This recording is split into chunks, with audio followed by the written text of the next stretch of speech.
Chapter 655. 3 days later, the silver disappeared.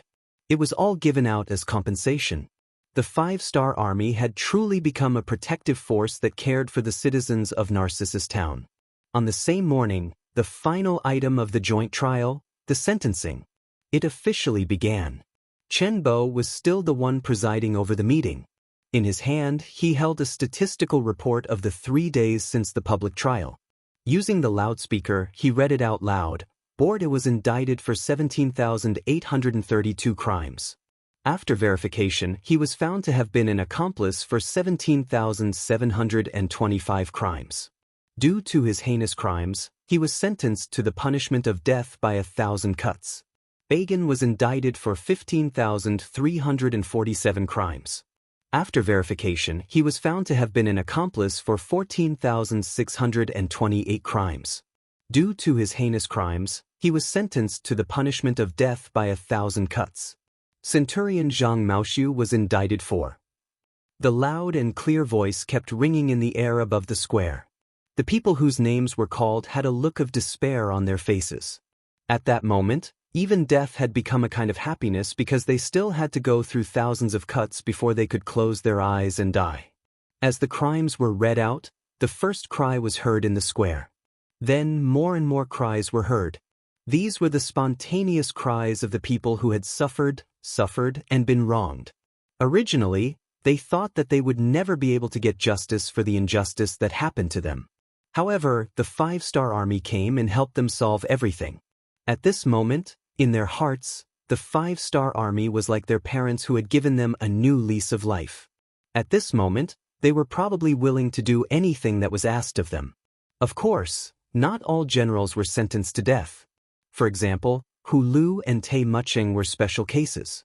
The only reason they were sentenced to death was because they had beaten and scolded the soldiers under them. It was also because they expected better from the soldiers, so it wasn't considered a crime at all. Even though Yang Chendong didn't advocate corporal punishment, there were still some recruits who liked it. It was useless to reason with such people. Sometimes, the effect of a kick was better than 1,000 words of warning and education. Therefore, even in Yang Xie's army, as long as it wasn't targeted and the veterans didn't make things difficult for the new recruits, the higher-ups would tacitly approve of some corporal punishment. Of course, the prerequisite was that the person couldn't be crippled. If that was the case, all the officers involved would be implicated. It was precisely because Hu Lu and Tai Mu didn't commit any serious mistakes that they, as defeated generals, were only given 3 lashes each. This was the same as overlooking the fact that they had beaten the soldiers. Of course, these 3 whips also meant that they had severed all ties with the past. It meant that from today onwards, they were no longer part of the Jurchens and Mongol cavalry. Instead, they were part of the mercenaries. At this moment, Yang Chendong was meeting the 2 of them in a large hall to talk about this matter. Over the past 3 to 4 days, although the 2 generals would be tied up and sent to the square early in the morning, they still understood what the mercenaries were like. This was a quality that a general must have, which was to be good at observation. It was precisely because of what they saw and observed that they admired the mercenaries from the bottom of their hearts.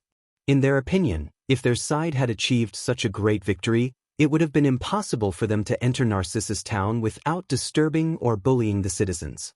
Not to mention, over the past 3 to 4 days, not only did the mercenaries not harm a single civilian, they even went into the homes of the civilians after training to chop firewood, fetch water, and do other things within their capabilities. This kind of army had never appeared since ancient times. It was precisely because of this that they quickly won the hearts of the people of Narcissus Town.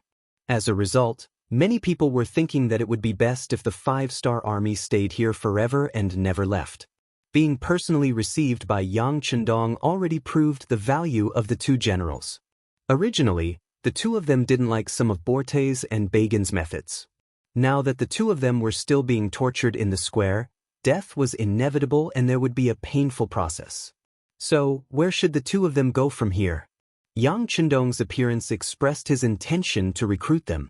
With sincerity, the 2 generals only hesitated for a moment before kneeling down and calling him the 6th young master. This meant that from this moment onwards, they had completely joined the mercenaries' camp. Whether it was Hu Lu or Tai Mu, they were both quite strong. However, they were only not bad. It would be a lie to say that they were military geniuses. The reason why Yang Chendong was willing to come was because of their understanding of the local situation and their role as role models among the Jurchens and Mongol cavalry. This time, they had captured 7,000 captives. Among them, there were 3,500 Jurchens and 2,500 Mongol cavalry. These were all people who dealt with war horses all year round. These soldiers only needed a little training before they could go on the battlefield. Naturally, the more such soldiers the better. Not only these 7,000 captives, Yang Chendong also had no intention of letting the 8,000-strong men in Narcissus Town go. If possible, of course, he wanted to recruit them as subordinates. The more the better. Before doing this, he wanted to ask for Hu Lu and Tai Mu's opinion. After all, they were the local bullies. They should understand the situation better than he did. This was also the main reason why Yang Chendong wanted to meet the two of them. Both Hu Lu and Tai Mu naturally wanted to perform well and leave a good impression on their commander. At that moment, the two of them spoke one after another. From the two of them, Yang Chendong learned about the situation between the Jurchens and the Mongol army. For example, the Jurchens were divided into two types, the Jurchens and the matured Jurchens. Under normal circumstances, the matured Jurchens were more inclined towards the Han people because they had lived with them for many years. The Jurchens, on the other hand, were more fond of war and conquest. This was why the Jurchens were mostly the Jurchens who ruled. For example, Borte was one of the representatives of the Jurchens. In Narcissus Town, it was the exact opposite. There were more mature Jurchens. If it wasn't for the harsh living conditions, most of them wouldn't have joined the army and would have lived a simple life like the Han people. This was Hu Lu's analysis as a member of the Jurchens. Next, the Mongol general Tai Mu talked about Mongolia. Mongolia was just a general term. After the fall of northern Yuan in 1402, Mongolia was divided into many tribes. Later on, it gradually formed into three major tribes according to the area they lived in. The Mongols who lived in the Inner Mongolia Autonomous Region and the three northeastern provinces were called the Southern Desert Mongols, or the Horkan tribe. The Mongols who lived in present-day Mongolia were called the Northern Desert Mongols, or the Khalkha tribe. The Mongols who lived in Xinjiang, Qinghai, and Gansu were called the Western Desert Mongols, or the Oirat tribe. Between the three major tribes, there were many smaller tribes. They would often have disputes over territory and interests, which led to all kinds of wars. In short, there was only one word to describe it: chaos. Often, two small tribes that had a good relationship with each other yesterday might suddenly start fighting against each other today after they had just reached an alliance. For example, Bagan was once the son of a small tribe's chief. Because his tribe was annexed by others, he had no choice but to bring some of his remaining soldiers to Narcissus Town and develop there. Previously, Borde had been worried that if he touched Bagan, the Mongolian cavalry would retaliate. That was simply impossible. He was just scaring himself. Or rather, Bagan was a person who knew how to take advantage of the situation. Whether it was Hu Lu's or Tai Mu's words, it was consistent with the investigation report sent by the Security Bureau. This proved that the two of them had no intention of playing tricks with him. Yang Chendong was naturally very happy. He blurted out, "Based on your opinions, if I wanted to recruit and expand my army here, how many people would be willing to join the 5-star army?" In order not to attract the attention of Baiming, Wala, or even the Mongolians, Yang Chendong planned to use the name of the 5-star army before he developed enough strength in this area. Once the time was right or he couldn't hide it anymore, he would use the name of mercenaries again. In order to set an example, Yang Chendong naturally only mentioned the 5-star army when he spoke. After saying that, he looked at Hu Lu and Tai Mu with a smile, waiting for their reply. In his heart, he honestly didn't care about the revenge of the Jurchens and the Mongolian cavalry. He would just deal with whatever came his way. Other than the fact that he didn't have enough military strength, he was already ahead of other armies in all other aspects. What was there to be afraid of? No problem. Facing this question, Hu Lu and Tai Mu didn't hesitate at all. They were even a little excited when they answered the question. Although it was true that they had decided to join the 5-star army, and with their bravery, it shouldn't be a problem for them to become an officer. However, if they could recruit more captives and civilians from Narcissus Town and let them join the army, it would be more beneficial for them to quickly establish their prestige since they were already familiar with each other. After all, everyone was familiar with each other. If they wanted to achieve the goal of taking care of each other, who would look for strangers when there were people they were familiar with? Good. Yang Chendong nodded in satisfaction. He could see through Hu Lu and Tei Muer's thoughts, but he didn't care. As long as these thoughts didn't affect the overall situation, he would allow them to exist. Since that's the case, I'll have to trouble the two of you to cooperate with Commander Wu Sheng, Political Commissar Chen Bo, and Commander Zhui Feng in recruiting soldiers. Chapter 656. Yang Chendong did indeed want to recruit soldiers. Not only that, he also wanted to establish a cavalry division. After obtaining so many war horses, he felt that the time was ripe. What army was the strongest in the grasslands? Naturally, it would be the cavalry. He naturally wanted to cooperate and establish a powerful cavalry force. The cavalry division would be temporarily held by Wu Sheng and Qin Bo would be the political commissar. The Windchaser cavalry regiment also needed to be expanded. However, it wasn't suitable to establish a cavalry division at the moment. It would be called the Cavalry Reinforced Regiment for now. The number of soldiers under it was equivalent to 2 cavalry regiments. It could be considered below a division and above a regiment. In fact, this unit could also be called a brigade. However, Yang Chendong didn't want to go through so much trouble. He might as well just create a cavalry reinforced regiment. Now that the main theme had been set, the next step was to recruit soldiers. Because of the previous 3 days of public trial and the fact that the 5-star army had already gotten along well with the commoners during this period of time, their relationship was extremely good. Naturally, there wouldn't be any problems with the recruitment of soldiers. On the contrary, because there were too many applicants, they had no choice but to use the method of selecting the best. Compared to the other armies that needed to recruit strong men from all over the place and promise them great benefits in order to barely gather enough soldiers, this kind of upsurge of people signing up to join the army would definitely make those people jealous if they knew about it. This was the use of role models. This was the use of words and example. When you truly saw the commoners as human beings and gave them the respect and dignity they deserved, you would discover that their cute side would be revealed. They would truly think for you and be willing to give you everything they had. Of course, this was also related to the generosity of the 5-star army. Compared to the recruitment of the Nuzan and Mongol cavalry, the monthly salary was only 2 taels of silver and 5 kilograms of meat. Later on, the Mongol army purposely increased the salary to 5 taels of silver and 20 kilograms of meat. The 5-star army directly gave out 10 taels of silver. Once they proved that their fighting ability had reached the 1st rank, the salary would be increased to 15 taels of silver. This was equivalent to 5 times the original salary. The treatment was good, and they could obtain respect.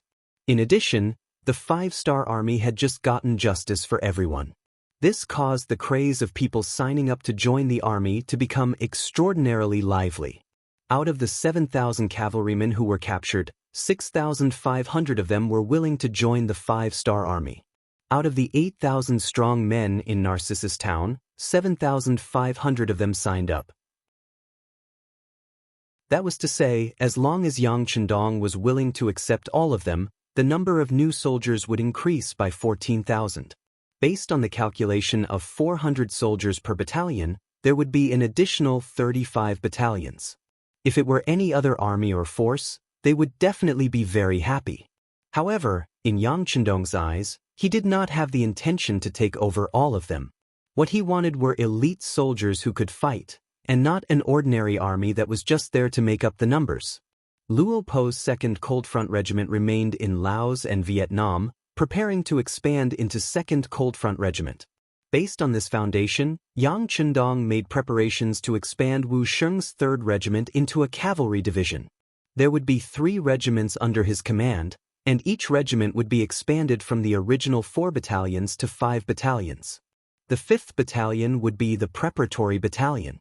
In this way, the number of people in a regiment would be 1,600. 3 regiments plus a division of 400 men. In total there were about 5,200 men. Other than the cavalry division, there was also a need to build a reinforced cavalry regiment. Zhue Feng and Lu Zhuo would be the commanders of the 1st and 2nd regiments. Since it was a reinforced regiment, the organization of the regiment naturally had to be strengthened as well. A battalion would be divided into 6 companies, so 3 battalions would be a total of 1,800 people. Including the 2 companies directly under the regiment, a reinforced regiment would have a total of 2,000 people. 2 reinforced regiments would have 4,000 people. The original 6 auxiliary battalions would become an independent regiment with a total of 2,400 people. For the time being, Yang Chendong would personally lead it, and Tiger's Mane would be the regiment commander. In this way, 1 cavalry division had 5,200 people, 2 cavalry regiments had a total of 4,000 people, and 1 auxiliary soldier had a total of 2,400 people. In total, there were about 11,600 people. This was already not a small force and not a weak force. In order to fulfill this condition, he would need to recruit 6,600 people. This meant that out of the 14,000 people who signed up, he would only accept 6,600 new recruits. This meant that he would have to eliminate more than half of the people. When the news came out, the middle-aged and middle-aged men of Narcissus Town were stunned. Then, all of them worked hard to perform well and fight for the chance to join the 5-star army. Although the 5-star army was different from other armies, and they even rejected people who signed up, didn't this mean that they were strong? An army that accepted all kinds of people might seem to have a lot of people, but when it came to war, they wouldn't be as strong and powerful as they looked. On the other hand, the 5-star army was the true representative of strength. One must know that not everyone was like them, who dared to say no to the middle-aged men who wanted to join the army. The order was given by Yang Chendong, so naturally, no one would object. Next was the conscription test. The examiners would set the questions, which were horsemanship test, horsemanship battle, and strength on land. Everyone wanted to perform well. After all, if they could join the 5-star army, not only would it be a chance to prove themselves, but it would also give them an enviable monthly salary. There would be face and benefits, so naturally, everyone would fight to the death. Sacha River City. Sacha River was only a small town next to the Songhua River. However, due to its special geographical location, there was still a Baiming Qianhu. Qianhu Wei's surname was Yila. He was a standard Nuzan tribe member and belonged to the Nuzan branch. At this moment, Yila was receiving Hui Libu, who escaped from Narcissus Town, in his Qianhu residence. Everyone was a Nuzan and belonged to the Nuzan branch, so naturally, they kept in contact. Hui Libu would even come to Sacha River to deliver gifts under General Borte's orders during the holidays. However, this time, he came alone. He didn't even ride a horse. Yila was very curious about Hui Libu's sudden arrival and his down-and-out appearance. However, when he heard about what happened in Narcissus Town, Yila couldn't help but frown. After some time, he asked in a very serious tone, "You said that the 5-star army stole 2,000 war horses from the Jian province left guard. Is that true? I know you want to return to Narcissus Town for revenge, but please remember that some things can't be said carelessly. Not only will you lose your head, but you will also implicate the Nuzan people in the army." "General Yi, I can vouch for this with my head.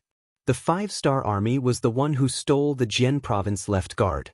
This is no secret in Narcissus Town." She puffed out her chest and raised her head. She didn't have the slightest intention of backing down. She patted her chest and made a promise.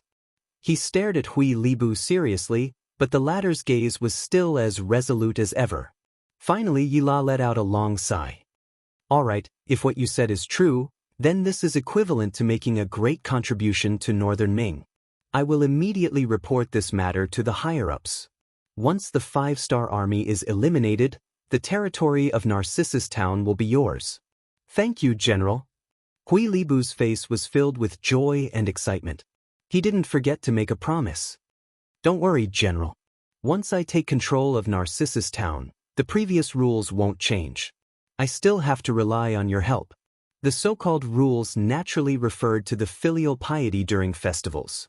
However, Yila didn't care about that at this moment. He was thinking about how to use this matter to raise his status in the new Ergon-Dusi region and how to expand his power. Female Zhenren, especially Xingnu Zhenren, were naturally good at fighting. The generals of Baiming had already seen this. Therefore, more and more female Zhenrens were being promoted. Some became Baihu, some became Vice Qianhu, and Yila became a Major Qianhu. It seemed that a Major Qianhu would have a bright future. However, only he knew how difficult it was for a female Zhenren to squeeze into the group of people with the highest authority. To do this, not only did he need the support of nobles, but he also needed enough military achievements. The appearance of the 5-star army seemed to give him an opportunity. If possible, perhaps he could use this matter to help him reach a higher position. It was no wonder that Yila thought this way. In history, more than 100 years ago, Nurhasai, who was born in the Jian province left guard commander's family, used the 13 sets of armor left behind by his ancestors to start his journey of establishing a country and becoming a Khan. This person's ancestor was once a high-ranking official in the Ming army. It could be said that Yi La's idea was correct. Unfortunately, this time he was going to face the mercenaries, and the mercenaries personally led by Yang Qindong, which would be destined to be a futile effort. Of course, he didn't know this at the moment.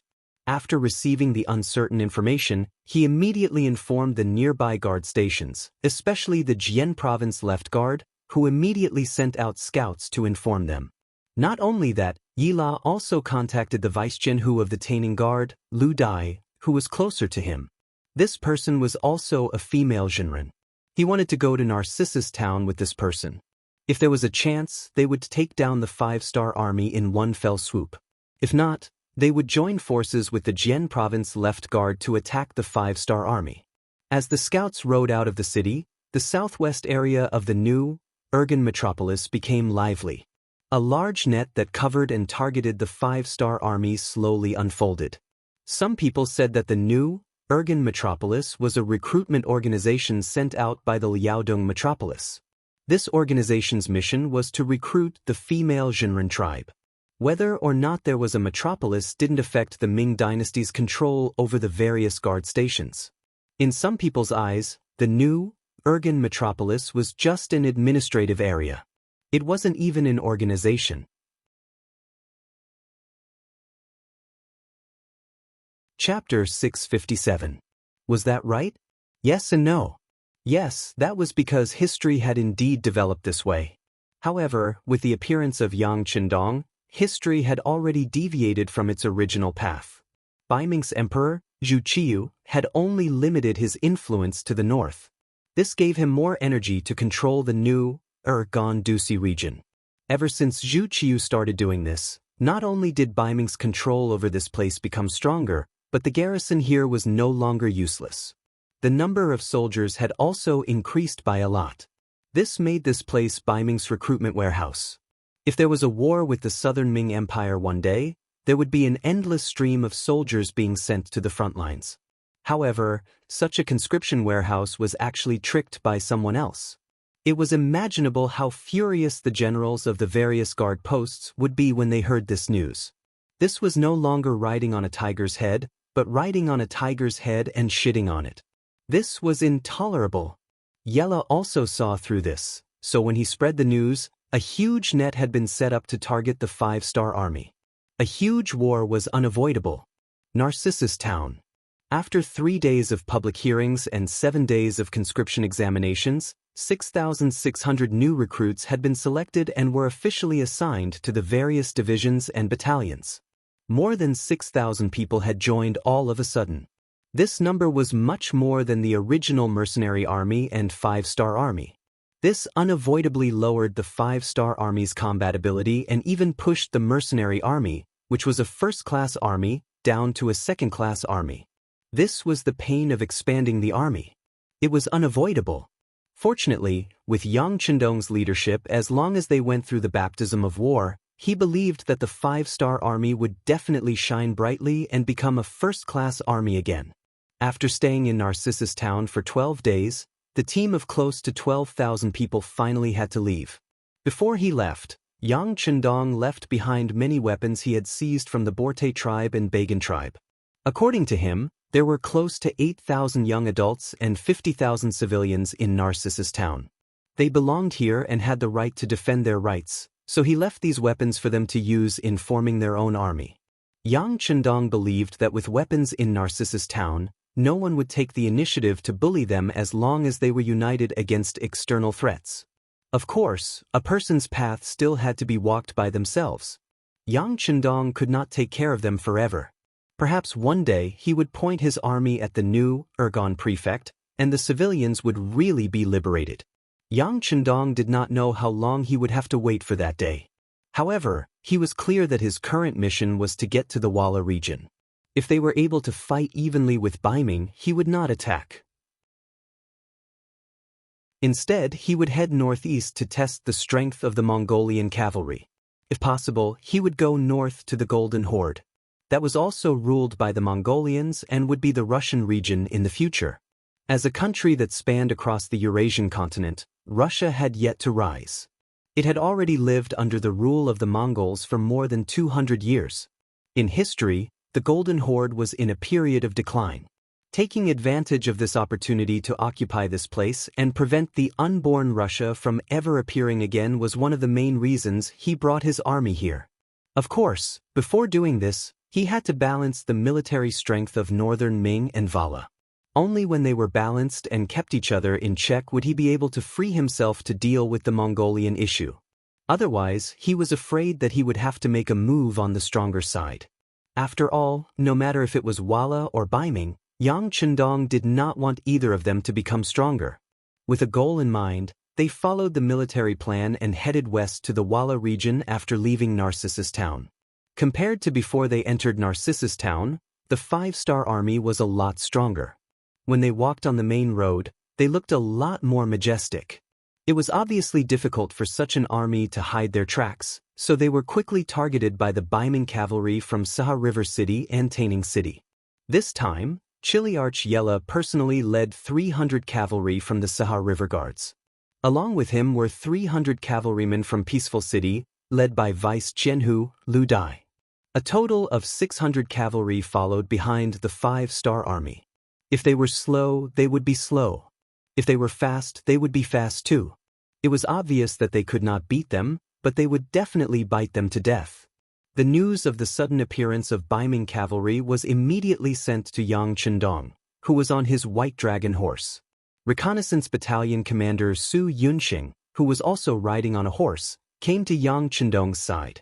Thanks to the expansion of the army, he had filled up another battalion and returned to his position as battalion commander. 6th Young Master, we have already asked around. The ones following us are Baiming cavalry from the Saha River Guards and Taining City. They have a total of 600 cavalry. Oh right, the two Kiliarchies leading the troops are called Yella and Lu Dai. They are both Nuzan.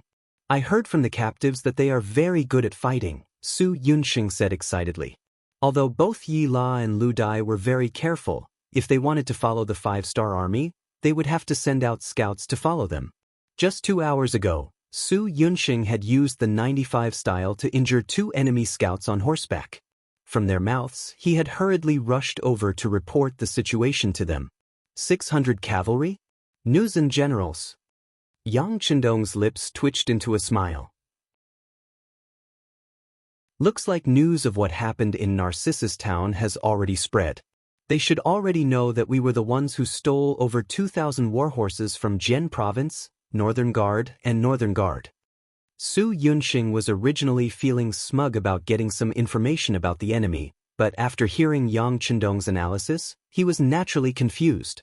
6th Young Master, that shouldn't be. We did everything cleanly from the beginning to the end. Although many people in Narcissus Town know about this, we just left. The news shouldn't have spread so quickly, right? Nothing is absolute. Who knows if there are other channels in Narcissus Town that can spread the news to the outside world? Yang Chendong shook his head. He would never underestimate any enemy, nor would he think that he was the smartest person, because anyone who did this would not live long. There was nothing wrong with thinking the best of things, but preparing for the worst. All right, increase the number of scouts at the front. If I'm not wrong, there should be people waiting for us at the Liao River area in front of us. His tone was neither hurried nor slow, but his attitude was very firm. Su Yunxing was very puzzled when he saw all this. How did the sixth young master know that there would be enemies waiting for them ahead? He was the leader of the scouts, okay? However, since this was what the sixth young master said, Su Yunxing naturally could not object. He only agreed with a dubious thought and rode off. Liao River was a large river that blocked the path of the five-star army. There were only two ways to enter the Walla area from Narcissus Town. One was to go north over the mountains and cross the Daxing and mountain range, or go west and cross the Liao River. Considering that the army was now all cavalry, passing through a primitive forest like the Daxing and mountain range was extremely difficult. In the end, Yang Chendong made a decision and decided to take the Liao River. However, if they wanted to pass through the Liao River, they would definitely have to return to the territory under the Jian Province Guard's jurisdiction. It would not be easy for so many troops to take the path. It was very likely that a great battle would be unavoidable. Fortunately, Yang Chendong had already made preparations for this. He wanted to train his troops, and what was the best way to increase an army's combat strength? Of course, it was a great battle to his heart's content. It could be said that when Yang Chendong chose to enter the Walla through the Liao River, he had already made preparations for a battle with the Baiming army. However, what he never expected was that because he wasn't able to return, the news was leaked ahead of time. Right now, at the Liao River, it wasn't just the nearby Baiming's 30,000 guards that were waiting for him. The Jian Province Left Guard, Maolian Guard, Twin City Guard, Jian Province Guard, and Shenyang Central Guard that received the news had already sent troops, or they had already hurried to the northern source of the Liao River, or were currently hurrying over. The scouts sent out by the reconnaissance battalion quickly received this news. After compiling the information and sending it to Battalion Commander Su Yunxing's hands, it was then sent to Yang Chendong. At this moment, when Battalion Commander Su looked at Yang Chendong, his eyes were full of admiration and respect. Without any reference or data, completely relying on intuition and guesses to predict the next step of the situation. What was there to be scared of when following such a meticulous commander? Yang Chendong didn't reveal a trace of arrogance. Instead, he carefully read the information gathered by the reconnaissance battalion. The Twin City Guard had 300 infantrymen, the Maolian Guard had 300 infantrymen, and the Jian Province Left Guard had 2,000 infantrymen led by Commander Tang Longtian. In addition, the Jian Province Guard had 2,000 cavalrymen and 1,000 infantrymen led by Commander Sun Hong. The Shenyang Central Guard had 2,000 cavalrymen and 1,000 infantrymen led by Commander Zhu Dehai. In addition to the Liao River Guard and the Saka River Guard and Taining Guard that were following behind, there were around 5,000 cavalrymen and 5,000 infantrymen. This was a total of 10,000 enemies. For them to suddenly deploy such a force, it was clear that they wanted to seek justice for the 2,600 horses that were stolen from the Jian Province 3 guards. Could they really scare him with just these people? If it was before he went to Narcissus Town, he might have been a little afraid.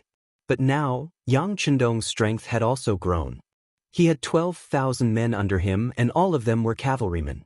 They had the best war horses, the best weapons, and even the strongest combat power.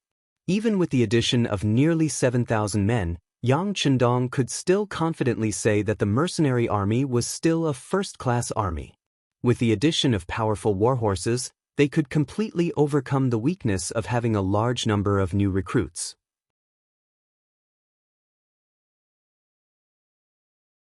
Chapter 658. On the other hand, although these northern Ming guards had been established for quite some time, they were limited by their environment and had not experienced any great battles. With their short-sightedness, it was easy for them to have an arrogant attitude of thinking that the heavens were number 1, the earth was number 2, and they were number 3. This was the time to teach them a good lesson. Calm and collected, full of vigor. After Yang Chendong digested the information and firmly memorized it in his heart, he raised his head again. At this moment, his face was still filled with confidence and his gaze was incomparably firm. Pass down the order, summon all the regiments and regimental commanders for a meeting. As they marched, Yang Chendong met with Wu Sheng and the other regimental commanders to confirm that they would not change their route. They had made the final decision to fight the Baiming guards head-on. What was worth mentioning was that Yang Chendong's troops were not without other options. For example, they could turn back now. Instead of going through the Liao River, they could go through the Dexing and mountain range. Although the path would not be easy to traverse, they could completely avoid the northern Ming guards. However, no one had expressed this intention since the beginning of the meeting. It was as if this choice did not exist. In the eyes of these regimental commanders, they only had one thought, and that was to kill, kill, and kill again. After deciding to fight the Baiming guards head-on, the next step was to mobilize the troops before the battle. In order to maximize the strength of the Jurchens and Mongolians who had just joined, Yang Chendong said that for every enemy they killed, every enemy's nose would be awarded 1 point and 10 taels of silver. In ancient times, there were many ways to record one's achievements. The most common way was to cut off the enemy's head to prove one's achievement. It was fine if one only killed 1 or 2 enemies, but if there were too many, one's entire body would be covered in heads. It would affect one's strength, and it would still look too bloody. Yang Chendong suggested that the beheading should be changed to cutting off the nose, also known as cutting off the nose in ancient times. Once a person's nose was cut off, it was likely that not many people could continue to live. The so-called achievement was based on 100 points. Those who had more than 100 points were qualified to become an auxiliary soldier. Those who had more than 1,000 points were qualified to join the cold front. This was also Yang Chendong's tolerance towards the Jurchens and the Mongol cavalry. If it were any other alien race, no matter how great their contributions were, they would not be qualified to test Lung Feng. On the other hand, these two ethnic groups were heavily influenced by Han culture. If they were good material, he would not be stingy in polishing them. The rewards were passed down by the division commanders. When they found out that they could get 10 taels of silver for every enemy they killed, the Jurchens and Mongols, as well as the Han riders who had just joined the water ferry town, were all excited. The reason why they were willing to leave their hometown with the 5-star army was because they had a good impression of the army, but more importantly, they wanted to use this platform to show their worth. What was value? Earning more military merits and earning more taels of silver was the most direct manifestation of this. For a moment, they were all rubbing their fists. Whenever they had time, they would take out the whetstones they brought with them to sharpen the sabers in their hands even brighter and faster. The newcomers wanted to perform well and fight for the top prize. As veterans, Lung Feng and the auxiliary soldiers would not give in either. Over the past few days, although the cavalrymen from Narcissus Town looked at them with a hint of respect, it could be seen that the respect was due to envy and respect for the continuous fire guns in their hands. As for the combat power of the horses, it seemed like they were being looked down upon. This was something that the proud Lung Feng soldiers could not accept. What was the Lung Feng? It represented the strongest existence, the proudest existence. Once they appeared, they would become the focus of attention. How could they allow others to look down on them? This was a form of blasphemy to their identity. How could they make others respect them? Of course, they had to perform well on the battlefield. Therefore, after the mobilization before the battle, Lung Feng and the auxiliary soldiers had been training non-stop apart from sleeping and traveling. Getting on the horse, getting off the horse, slashing, increasing speed, dodging, and other movements were all trained tirelessly. Unknowingly, their strength improved bit by bit and became stronger. Compared to the hard work of Lung Feng and the auxiliary soldiers, and compared to the sharpening of the cavalry, the Baiming army's camp by the Liao River was very relaxed. Ever since they came to the new Dusi region, the Baiming guards had become the ruler here. Especially when the other factions were still very weak and had not been able to rise up, they were the sky here, the boss here. Since they were the boss, of course they had a sense of superiority. They only needed to point their weapons at a place and that place would have to submit. This seemed to have become an iron law. As time passed, they got used to being high above others and used to bullying others. The more they were like this, the more dissatisfied they were with the 5-star army's actions. They did not have any ideas about the 5-star army, but instead, they were targeted and tricked by someone else. How could they face this? If they did not get back at them, how could they face others in the future? The 5-star army had to pay the price. This was something they had all come to a consensus. As a result, the Jian Province Left Guard, Jian Province Guard, and Shenyang Central Guard all sent out their troops. 5,000 cavalry and 5,000 infantry.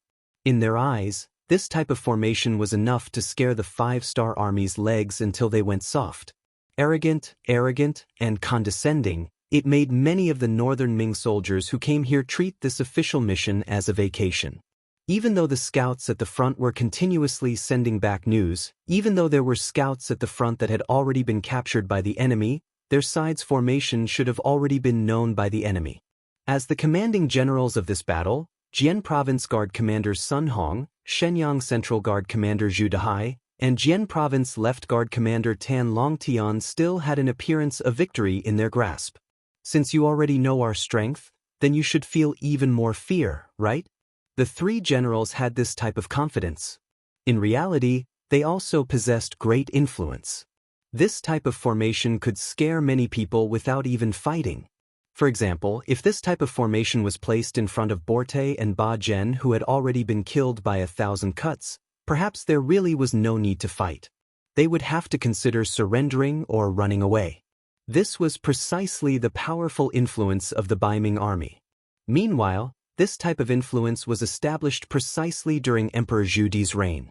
This emperor who relied on great strength to fight his way to power, developing the navy, conquering Mongolia in the north, conquering Jiaozhi in the south, establishing great contributions. He also struck fear into the hearts of the other races around the great Ming dynasty. Once they heard that this was the great Ming dynasty's army, they would often collapse without a fight, defeat set in stone. Unfortunately, that was already in the past. The defeat of Tu Mu already indicated that the great Ming dynasty had fallen from its peak. If they did not change and did not work hard, after 100 years, they would completely walk out of the stage of history. These were all things that Yang Chendong knew. These Baiming guards were still unaware, still living under the powerful halo of their ancestors, still waiting for the 5-star army to dismount and surrender. The ignorant were fearless. It was precisely because they did not think that the 5-star army was that powerful that they were destined to pay the heaviest price in the upcoming battle. 3 days later, the 5-star army finally appeared 20 miles away from the Liao River and quickly set up camp here. Smoke rose from the chimneys, and the fragrance of meat permeated the air. There was a lot of meat, wine, cigarettes, and other things that were prepared by Yang Chendong before he came to the new Gandusi. The meat was cured and could guarantee that the meat would not spoil for a certain period of time. When the fragrance of the meat began to spread, the entire camp instantly became lively. Lung Feng and the auxiliary soldiers were better off as their meals were not bad. They could not eat hot food unless they were marching or fighting and needed to be hidden. If it was during normal times, except for breakfast, there would be meat for almost every meal. They were used to it. On the other hand, the cavalrymen from Narcissus Town and the Windchaser cavalry were overjoyed. Most of them were young, and this was the time when they could eat. Since there was enough meat, everyone was naturally prepared to have a big meal to satisfy their appetite. Of course, when the fragrance of the meat permeated the air, everyone knew very well that the war was about to begin. However, no one was nervous. Whether it was the battle-hardened Lung Feng, the Windchaser cavalry, or the cavalrymen from Narcissus Town, they were all used to seeing life and death. To them, war was a process of death. The only difference was one's strength and luck. At the same time, war was also a process for them to reap rewards. Once they won, the benefits they received would be much greater than usual. As the saying went, wealth comes from danger. Needless to say, after witnessing the might of the continuous fire muskets in the hands of the Lung Vanguard and the shiny steel sabers in the hands of the Lung Vanguard, the auxiliary troops, and the Windchaser cavalry, although they were envious, They also wanted to own such powerful and excellent weapons one day. At the same time, they were very confident. With such powerful comrades, what was there to be afraid of? Victory would definitely belong to them. The 5-star army finally arrived and set up camp 20 miles away. When the news reached the Baiming army's camp, the 3 generals in charge gathered together. However, there was no prepared sand table in front of them, and the 3 of them did not intend to sit down and discuss tactics. There was only meat and wine in front of them. The 3 of them ate and drank as they talked about their experiences. Most of the time, they talked about the war between Baiming and Walla. Both sides suddenly fell out with each other. Then, both sides stationed their troops at the border. After that, they began probing each other. Once they got used to each other's tactics or figured out each other's strength, a huge battle would be unavoidable.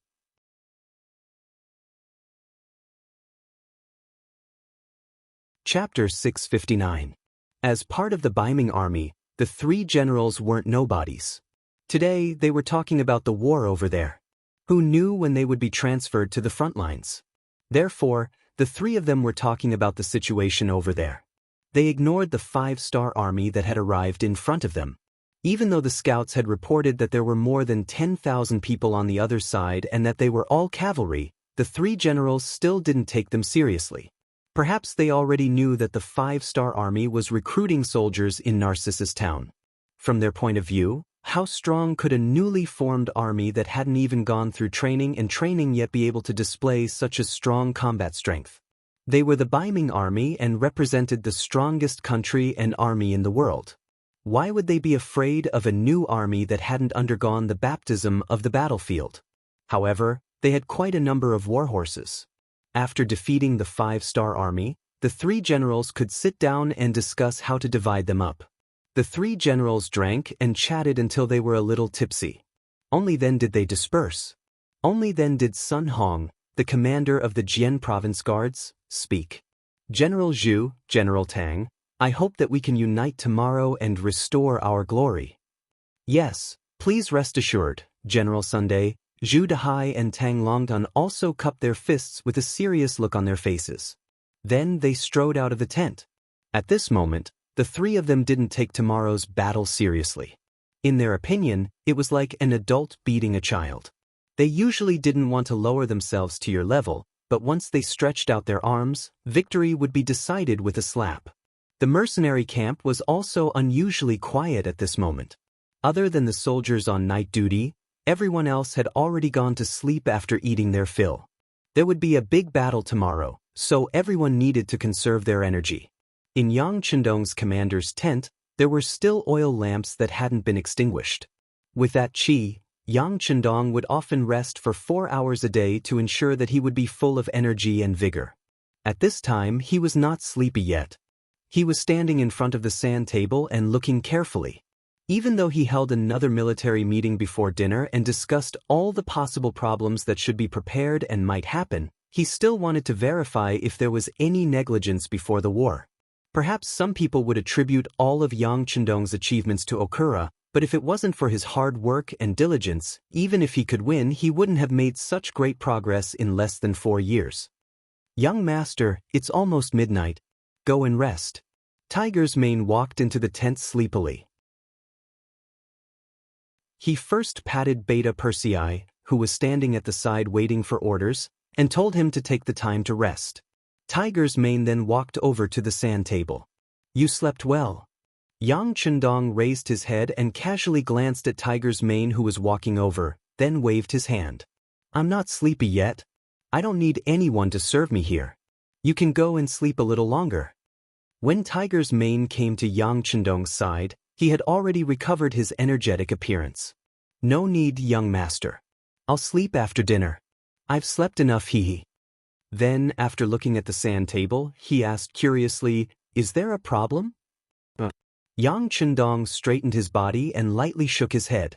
Then, with a smile on his face, he said, I've made sufficient preparations.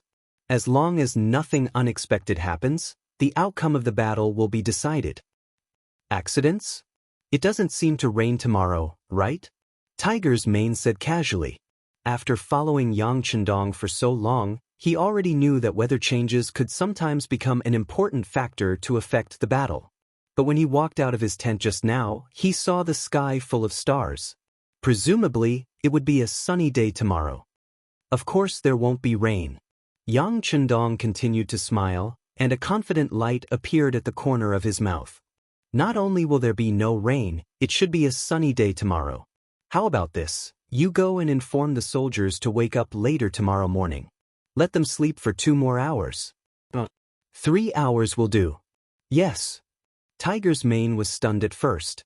He didn't understand why he had to wake up so late. But since it was the 6th young master's order, he would of course do his best to carry it out. But in his heart, he thought, could it be because the troops didn't get a good rest during the march, so the soldiers were allowed to sleep a little longer? Actually, it wasn't just Tiger's mane who thought this. The next morning, the other soldiers who woke up 3 hours later than usual all had the same thought. They slept for about 10 hours.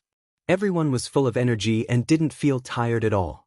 The 6th young master felt sorry for them, but he didn't know that Yang Chendong had his reasons for doing this.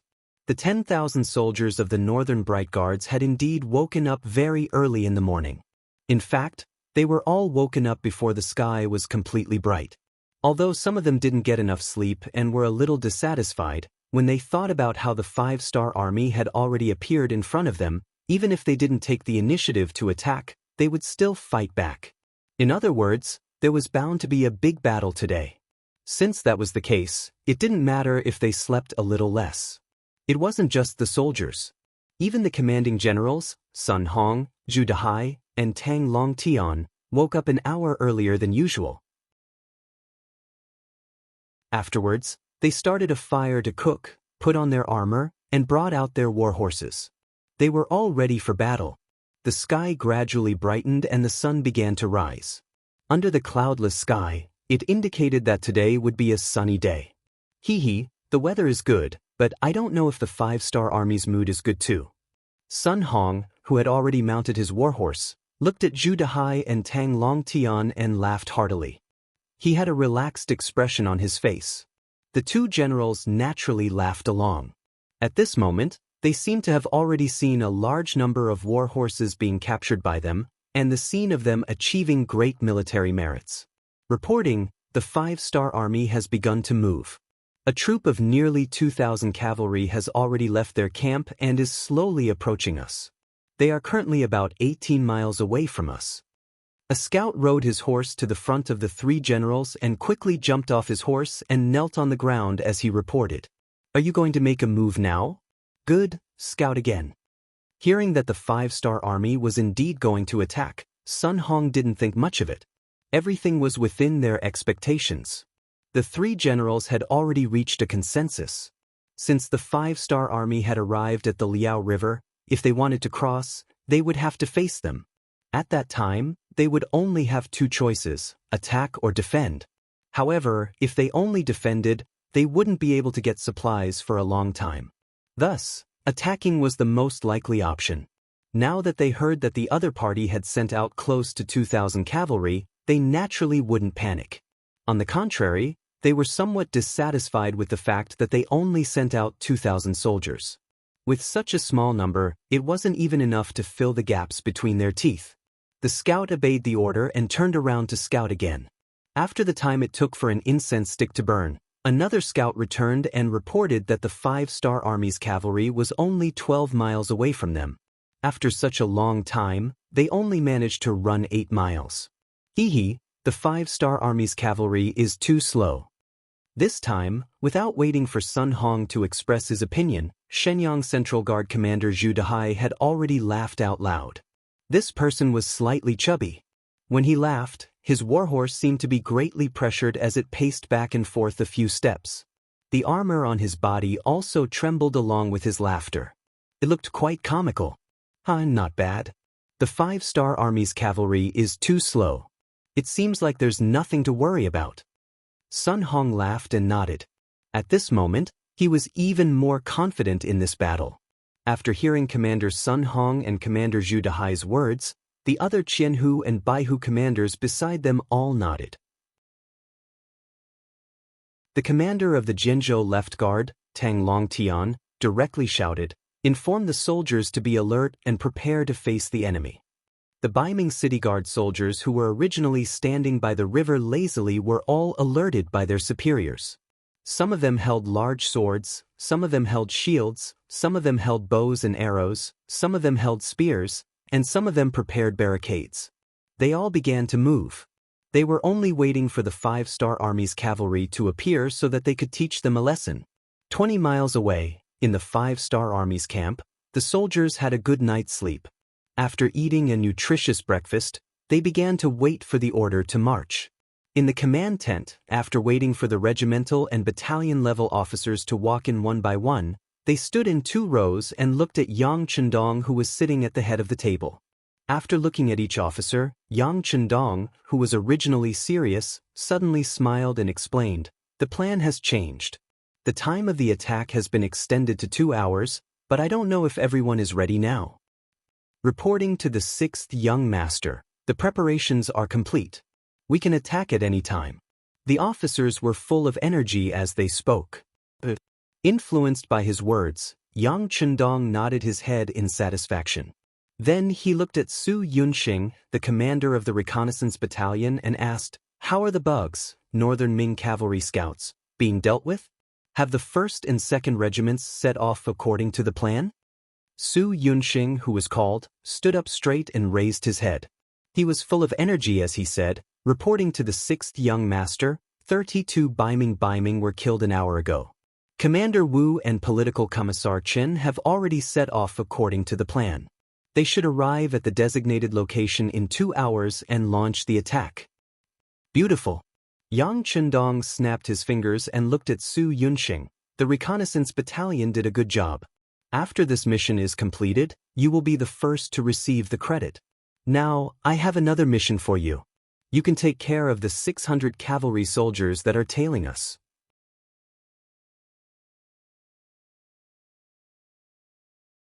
Chapter 660. When Su Yunxing heard that he could obtain a 1st merit, his face was already filled with excitement. Now that he heard that there was a battle to fight, he immediately stood at attention in excitement. "6th young master, please rest assured. I will definitely complete the mission."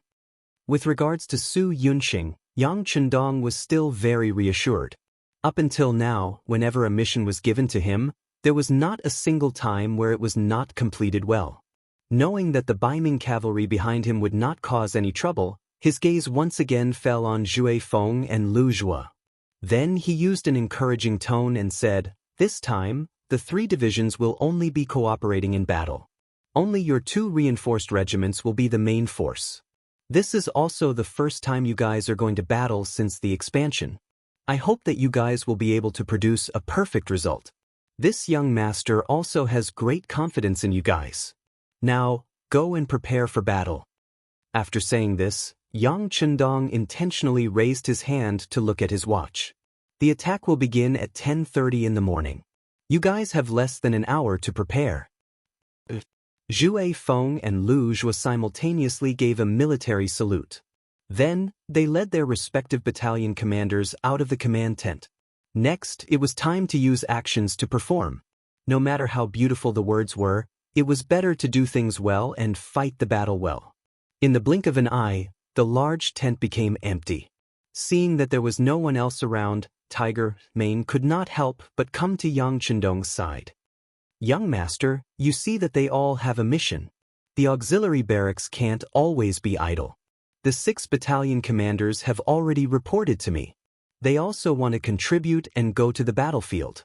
According to the original plan, the auxiliary barracks really had nothing to do with this battle. Their main mission was to take care of the logistics and the resources in their hands. When they first came to Sea Town from the sea, they brought a lot of resources. If anything happened to them, then the food and water of the army would become a problem." However, Yang Chendong could understand Tiger's man's feelings. After the expansion of the army, the 6 auxiliary battalions were placed under his direct control. Later on, he gave the authority to Tiger's man to train his abilities. This made Hu Mang so happy that he almost choked. As Yang Chendong's closest and most trusted person, he had a lot of power. Not only did the two guards have to listen to him, even the other division commanders had to be respectful when they saw him. But after all, he had never led an army before. This was his regret. Now it was all right, the young master had helped him make up for this regret.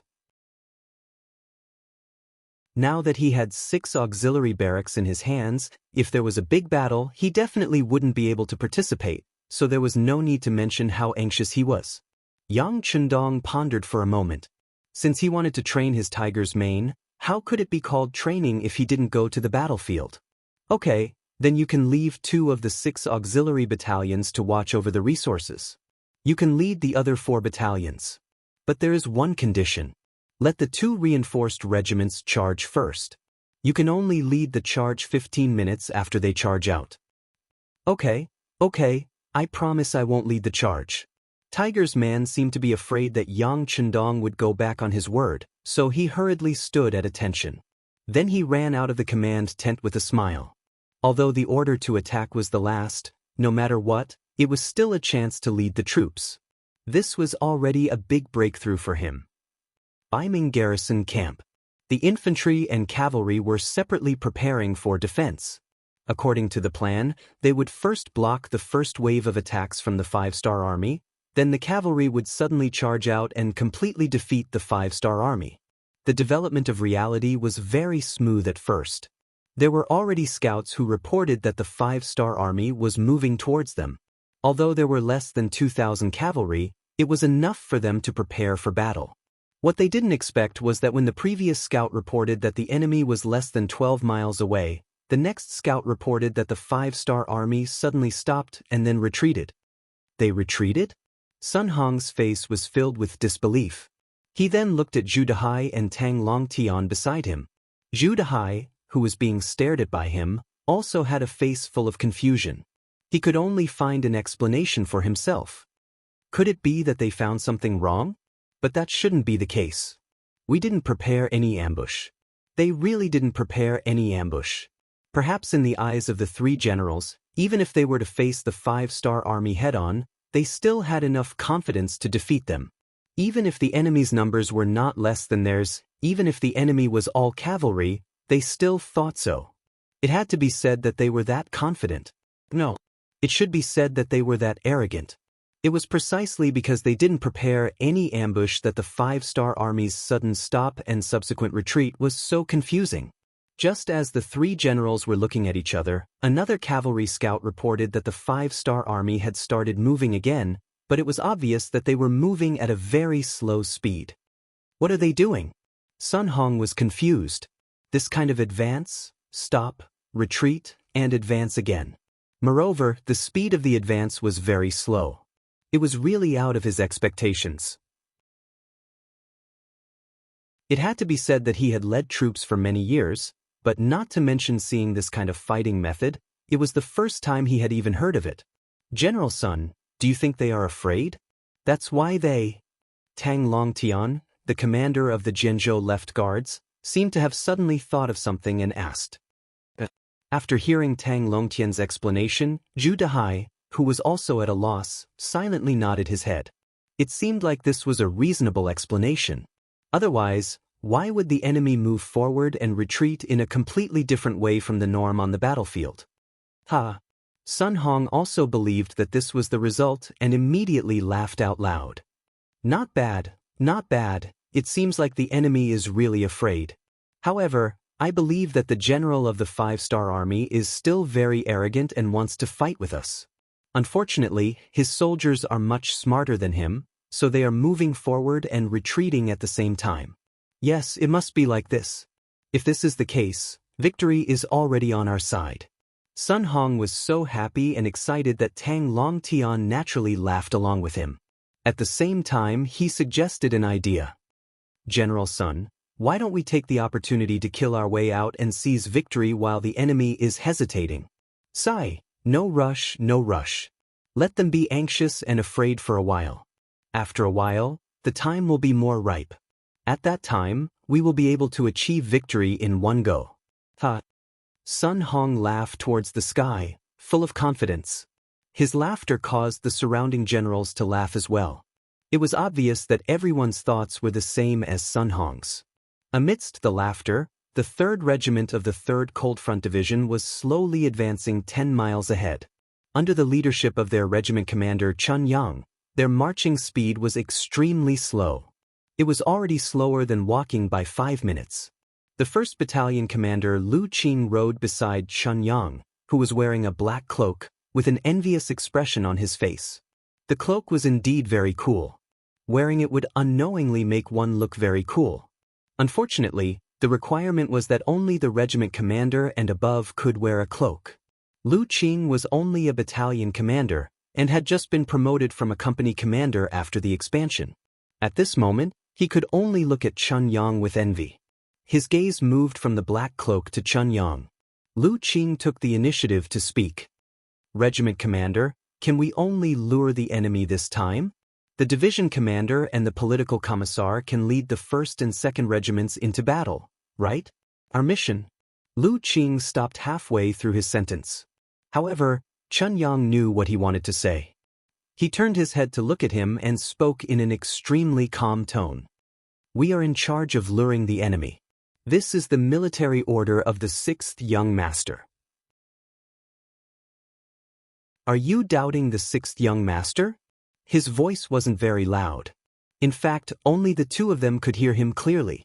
However, this sentence was enough to make Lu Qing's face turn pale. Cold sweat flowed down his body. "But I wouldn't dare. How could I doubt the 6th Young Master?" Chun Yang knew that Lu Qing didn't have the guts to do so. Not only Lu Qing, but also no one in the army would dare to think that way.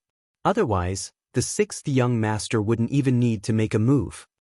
"Alright, completing the mission is what we need to do. As for killing the enemy, the higher-ups will naturally arrange it. Besides, the order is very clear. We can enter the battlefield, but we can't do it so quickly. We need to see the performance of the 1st and 2nd regiments first. We can only attack 15 minutes after they start attacking. So, save up your strength and perform well when the time comes." "Yes, Regiment Commander. When the time comes, you will see the performance of the 1st Battalion." Lu Qing couldn't help but clench his fists. As a new battalion commander, he indeed needed to perform well in order to submit a perfect answer sheet. The conversation between the two came to an end. The two of them didn't have any doubts about the order they received. For example, why did they have to retreat after advancing for a while? For example, why did they have to slow down? Since it was an order given by the 6th Young Master, it must be correct and the most reasonable. In fact, it wasn't only Regiment Commander Chunyang who didn't think about this question. Even the other regimental commanders didn't think about this question. If they thought about it, they would think that the 6th Young Master delayed the attack in order to completely outflank the enemy. At this moment, it was already noon. The sun was moving towards the highest point in the sky and began to roast the earth. 5-Star Army's main camp. When the clock pointed to 10:30, the regiment commander of the 1st Regiment, Zhue Feng, and the 2nd Regiment commander, Lu Zhua, looked at each other and raised the sabers in their hands. Then 2 black cloaks rushed out. They each led 2,000 cavalrymen and rushed out of the camp. They directly charged towards the Baiming army 20 miles away.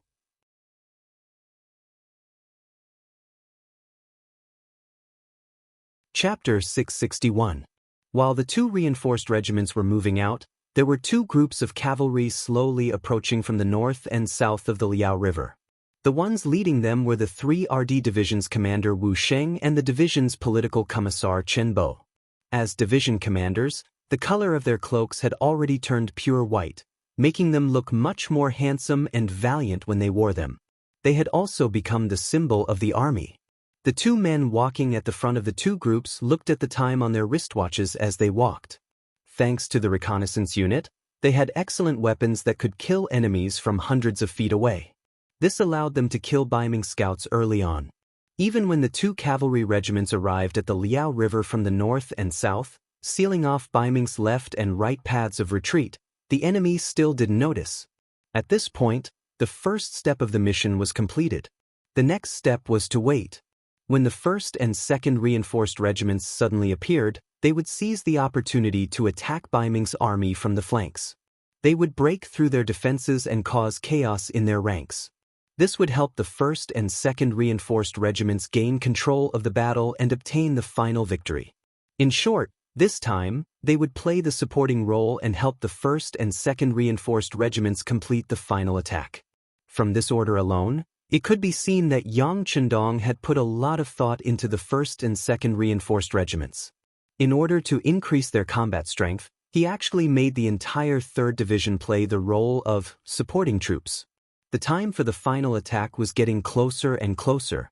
Wu Sheng led the 1st Regiment to the north, while Chen Bo led the 2nd Regiment to the south. They had completely surrounded the Baiming army. Right at this moment, the ground began to tremble. The experienced cavalry knew that this was caused by a large group of cavalry approaching. At the front of the battlefield, Zhui Feng and Lu Zhui each led a reinforced regiment and rushed over. During this time, they overtook the 3 RD Division's 3rd Regiment that was in charge of attracting the enemy's attention. Then, without stopping, they rushed towards Baiming's main camp. In the center of Baiming's army, Sun Hong and the other generals also felt the ground tremble. The scouts in charge of gathering information also returned and reported that there were at least 4,000 to 5,000 5-star army cavalry rapidly approaching them. A great battle was on the verge of breaking out. It was inevitable. Sun Honggan sat on the horse without any panic. All of this was part of his plan. After all, in a battle between 2 armies, there would always be one side that would charge first. General Zhu, when the battle starts, please lead 2,000 infantrymen to attack the enemy from the left. This general will lead 2,000 cavalrymen to attack the enemy from the right. I'll have to trouble General Tang to take charge of the middle corps. Are you all okay with that? Sun Hong glanced left and right before his gaze landed on Generals Zhu Dehai and Tang Longtian. Even though Sun Hong's position was the highest among them, the commander of the Jian Province Guards, a major 3rd rank existence, while the other 2 were minor 3rd rank and major 4th rank military officials, both of them far inferior to him. But after all, they were not from the same institution. They could choose to listen to his arrangements, or they could choose to act on their own. This was the reason why he was so polite. Understood. Fortunately, before the great battle, the 3 of them had already sat down together to discuss tactics and tactics. They agreed that Sun Hong would be the leader, so now, there naturally wouldn't be any problems. They cupped their fists and agreed. Very good. Then have the infantrymen make preparations to intercept the warhorses.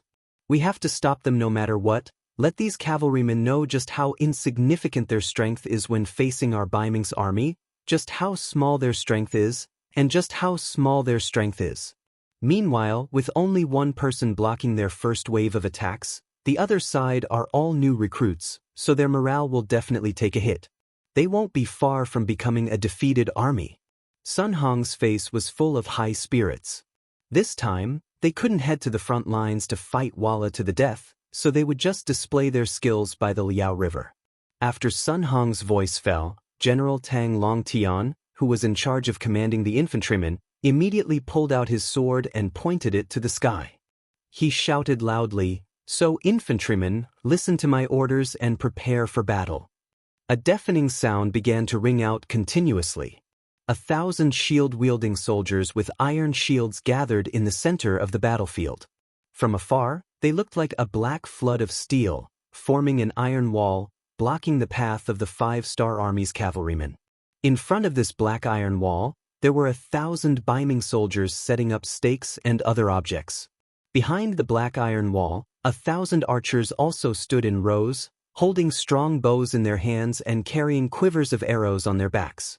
They looked like they were ready to draw their bows and shoot at any time to attack the 5-star army's cavalrymen. On both sides of the black iron wall, there were northern Ming soldiers armed with large sabers and long spears. Their mission was to charge forward like a dog that had seen a bone once an enemy fell off their horse and cut them into pieces in the shortest time possible. This was the formation used by Baiming infantrymen against cavalrymen. It was imitating the formation of the Southern Dynasty's founding emperor, Lu Yu. In the past, when facing the powerful Northern Wei cavalrymen, Lu Yu had 700 soldiers go ashore, and the Yanhe River tribes set up hundreds of chariots to defend against the cavalrymen's charge. The two ends of the chariot formation were curved like a crescent moon. This was the formation that people loved to talk about. Because they didn't have chariots, the Baiming soldiers used stakes and shields to replace them. Although the effect might not be as good, as long as they could block the first charge of the 5-star army cavalry, they would be in a stalemate. The cavalry led by General Sun Hong and General Zhu Dehai would then surround them from both sides. In the end, they would ambush the enemy cavalry from all sides and kill them. It could be said that the Baiming soldiers had made sufficient preparations this time. They looked like they wanted to hold back the 5-star army. If the cavalrymen weren't prepared, once they entered the formation, it would be very difficult for them to escape. However, the problem was that the 5-star army's cavalrymen weren't prepared. The Baiming army's formation had already been set up. Sun Hong and Zhu Dehai each led 2,000 cavalrymen to surround the enemy from both sides. The vanguard of the 5-star army's cavalrymen could be seen with the naked eye. They were constantly approaching the center of the battlefield and were getting closer and closer to the Baiming army's archers. Kill with me. Zhui Feng took the lead. Just like his name, he became the vanguard of the charge. Even the 2nd Regiment's commander, Lu Zhua, was at least 200 meters away from him. Archers, get ready. Tang Longtian, who was in the middle of the formation, saw the enemy cavalrymen getting closer and closer. When they were about to enter the archer's shooting range, he raised his right arm and looked like he was ready to fire at any moment. The 1,000 Northern Ming archers also quickly drew their bows and aimed at the front. Once the order was given, they would release the arrows in their hands and kill the enemy. The atmosphere on the battlefield had become extremely tense. As the 5-star army's cavalrymen got closer and closer, the atmosphere became even more tense. It was like a taut bowstring that could break at any moment. This is the time. Blow the bugle call. Wu Sheng, who had already moved to the north and south sides of the Baiming army, used his binoculars to see all the movements on the battlefield. When he saw that the battle was about to begin, he gave the order to charge to the 5 officers who had been waiting for a long time. Beep, beep, beep, beep, beep. The loud bugle call suddenly sounded and broke the silence between heaven and earth. Then the bugle call sounded and 3,000 cavalrymen suddenly charged into the battlefield from the north and south. They came to the sides and the back of the Baiming army. The sudden change caused Tang Longtian, who was in the middle of the formation, to turn around and look. When he saw that there were actually countless enemy cavalry appearing, he first said, "Not good," and then ordered his deputy beside him, Wang Tong of the 30,000 guards, to lead the remaining 300 cavalry to charge out and stop the cavalry of the 5-star corps that suddenly appeared behind them. General Sun Hong, who was riding on a horse to surround the 5-star army's cavalrymen, was also shocked by the huge formation behind him. He had a feeling of uneasiness just now. He kept thinking that something was wrong, but he couldn't figure it out. Now, he finally understood. It turned out that he didn't receive any information from the scouts on both sides. He didn't even see them. It turned out that they were killed by the 5-star army. How did they do it? Those who could become scouts were smart and agile. It was understandable that 1 or 2 of them were killed. He sent out a total of 32 scouts on both sides. Why didn't any of them come back to report? A big question mark appeared in his heart. However, it wasn't the time to think about these things. What he needed to do now was to win in the chaos. Since there were already enemy cavalrymen behind him, even if he went back now, he wouldn't be able to avoid losses. He might as well go according to his original plan and kill them. As long as he could heavily injure or eliminate the 5-star army's cavalrymen, he would be able to retreat and deal with the enemy behind him. Originally, he wanted to wait for the enemy to enter the infantry formation. He wanted to wait until both sides were in a stalemate before making his move. But now, it seemed that he couldn't wait anymore. Since that was the case, he could only attack first. Sun Hong quickly made a decision. The 2,000 cavalrymen who were originally moving slowly started to move under his command. They suddenly accelerated and charged towards the 5-star army's cavalrymen. But just as they rushed forward, an even bigger problem appeared. Strong rays of sunlight shone into their eyes, causing them to close their eyes involuntarily. They couldn't even see what was happening in front of them. How could they fight this battle?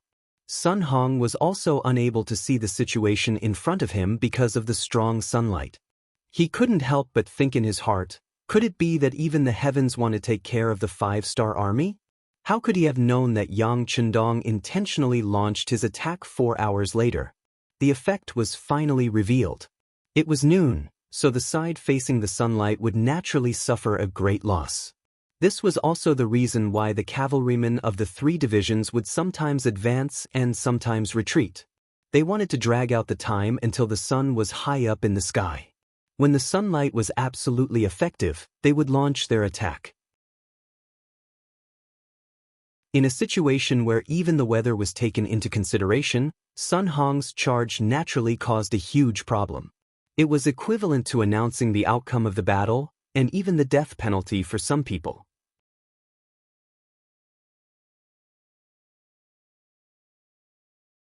Chapter 662. The sun is too bright, I can't see anything. Not good, I can only ride with my head down. I can't see the situation in front of me. The cavalry below had only just sped up when all sorts of questions were sent back. As the main general, Sun Hong had a bad feeling in his heart. He knew that it was time for him to make a decision. If he hesitated for even a moment longer, he would suffer irreparable losses. Retreat, everyone retreat and regroup with the infantry. He knew that if they continued to charge forward, they wouldn't even be able to use 1/5 of their strength. How would they fight this battle? He immediately gave the order while turning his horse around. On the other side, Zhu Dehai also made the same decision as Sun Hong. He also led his troops towards the sun and similarly felt the blinding sunlight. He also knew that if they continued to fight, they would not be able to display their strength. Thus, he decisively gave the order to retreat. Just like this, before they could complete the encirclement, before the battle even started, the 4,000 Baiming cavalry had no choice but to retreat. However, it was already too late for them to retreat. Behind them, the 3,000 cavalry from the 1st and 2nd regiments of the 3rd Division had already broken through the 300 cavalry led by Wang Tong. In front of 10 times the cavalry, Wang Tong had acted in a panic. After a single charge, Wang Tong was cut down on his horse by Wu Sheng, who was wielding a steel saber. With the death of their main general, the rest of the cavalry lost their morale. They put up a show of resistance and threw down more than 100 corpses before returning to the middle of the infantry. Behind these 100 over Northern Ming Dynasty cavalrymen, there were over 3,000 cavalrymen from the 5-star army. They urged their horses to chase after the Northern Ming Dynasty cavalrymen while shouting loudly. From time to time, they would shoot arrows with the bows in their hands. Without any morale, the 100 or so Baiming cavalry didn't even have the strength to fight back. After throwing down more than half of the corpses, less than 80 of them made it back to the middle of the army. Before they could even gain a foothold, Wu Sheng and Qin Bo had already led the 1st and 2nd regiments to kill their way behind them. Every time they raised their sabers, they would reap the life of an enemy soldier. At the front, Windchaser had already led a company of cavalry as the vanguard to kill Baiming's infantry. With their superb horsemanship, they leaped over the barricades on the ground and launched a series of fierce attacks on the shield-bearers. Due to the chaos at the rear, the 1,000 shield-wielding soldiers were already in disarray. The enemies at the front were also charging ferociously. Very quickly, some of the weaker Baiming infantry broke away from the formation. Every time this happened, they would be faced with the fall of a sharp saber, or the result of a person's head flying off with a raise of a saber. Following Zhue Feng's arrival, 1st Battalion Commander Deng Yu, 2nd Battalion Commander Gao Danhua, and 3rd Battalion Acting Battalion Commander Hu Lu's subordinates all followed behind. With the advantage in numbers and the speed of the steeds, the infantry shield-bearers, who were already riddled with holes, suffered heavy pressure again and again. Finally, their formation was thrown into chaos, and they were all separated and killed by the cavalry. Regiment Commander Lu Jua of the 2nd Reinforced Regiment also rushed over. Seeing that the enemy's infantry were already in disarray and that it was only a matter of time before they were defeated, he turned his spear and aimed it at Zhu Dehai's 2,000 cavalry that were still retreating. Battalion Commander Ma in the middle, Battalion Commander Ding in the left, Battalion Commander Tay in the right. Everyone follow me and kill. Lu Zhua had been promoted from the Auxiliary Regiment Commander to the Cavalry Regiment Commander. He wanted to perform well, but at this moment, Zhu Dehai's troops had become his stepping stone. In addition, the 3 battalion commanders under him were also outstanding cavalry. For example, 1st Battalion Commander Ma Xiangshan, 2nd Battalion Commander Ding Shan, and 3rd Battalion Acting Battalion Commander Tai Mu were all people who had interacted with war horses for many years. He was very confident in their strength. Now that he had the opportunity, he naturally wanted to use his cavalry to attack his cavalry. He wanted to see the strength of his cavalry regiment. Cavalry against infantry, and with the advantage in numbers, even if he won, there was nothing to brag about. However, when cavalry fought against cavalry, it would be a battle of swords and spears. It would depend on one's ability. The originally proud Ma Xiangshan and the others wanted to perform well. With Lu Zhua's order, it could be said that it was exactly what they wanted. Immediately, the 2,000 cavalry of the reinforced regiment quickly changed direction and went straight for Baiming Zhu Dehai's troops who were still retreating. Zhu Dehai, who was retreating, let out a sigh of relief. They didn't have to face the sun anymore. This allowed his cavalry to display their original strength. As the main commander, he had more confidence in his heart. However, before he could fully recover from his shock, a large number of cavalrymen appeared in front of them. This cavalry unit was wearing all kinds of clothing. From afar, there were Nuzan's clothing, Mongols' clothing, Han people's clothing, and even army green clothing. It could be said that there were all kinds of clothing. However, they all had one thing in common, and that was that each of them held a shiny saber in their hands, and each of them wore a pair of ink-black goggles that protected their eyes from afar. Naturally, the northern Ming cavalry would be at a disadvantage if they were to face the sun head-on. However, with the addition of the sunglasses, the 2nd Regiment was no longer a problem. The glare of the sun had been reduced infinitely and was placed at the side. Right now, what they needed to do was to charge and charge. In the process of charging, the cavalry drew their bows and shot. As they approached, they shot the Baiming cavalry who were not fully prepared. Zhu Dehai's troops, who were retreating, had already lost their formation. Not to say that their formation was in chaos, but it was not too far off. Perhaps if they were given a certain amount of time, they could reorganize their troops. But would Lu Zhua give them time? One side was unprepared, and the other side was ready. One side was retreating in panic, and the other side was advancing bravely. Although the number of cavalry on both sides was the same, there were 2,000 cavalry. But the difference between being prepared and not being prepared was very big. So much so that before the cavalry of both sides officially came into contact, arrows rained down like raindrops. No less than 100 people in the vanguard of the Baiming cavalry were shot and fell from their horses. And this was just the beginning of the contest. When Ma Xiongfeng led the 1st Battalion to charge into the Baiming cavalry unit, and when Dingshan's 2nd Battalion and Tai Mu's 3rd Battalion stabbed into the Baiming army's formation like 2 sharp knives, Zhu Dehai's face finally showed a look of fear. At this moment, he realized that the cavalry under his command had become a pot of porridge. They didn't know where to charge and what to do.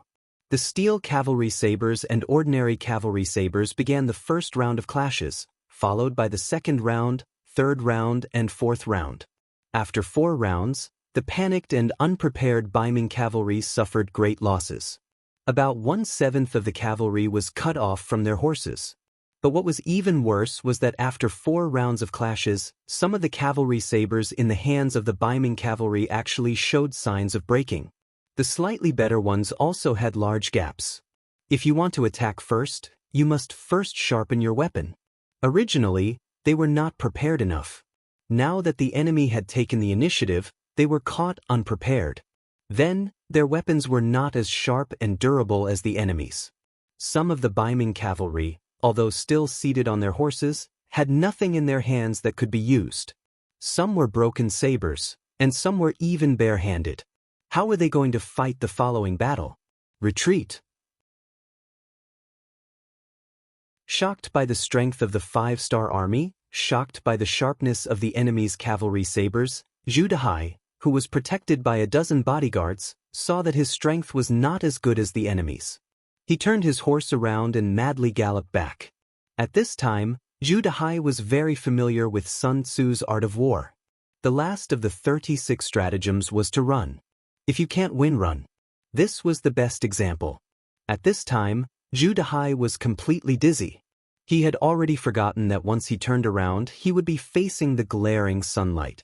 But at this time, he had completely forgotten all of this. There was only one voice in his mind, and that was to run. As long as he could escape, he might have a chance to live. The situation was not good, so he turned around and ran without hesitation. Zhu Dehai still had a very decisive heart. But his luck was really too bad. After running against the sunlight for a few li, a large army suddenly appeared in front of him.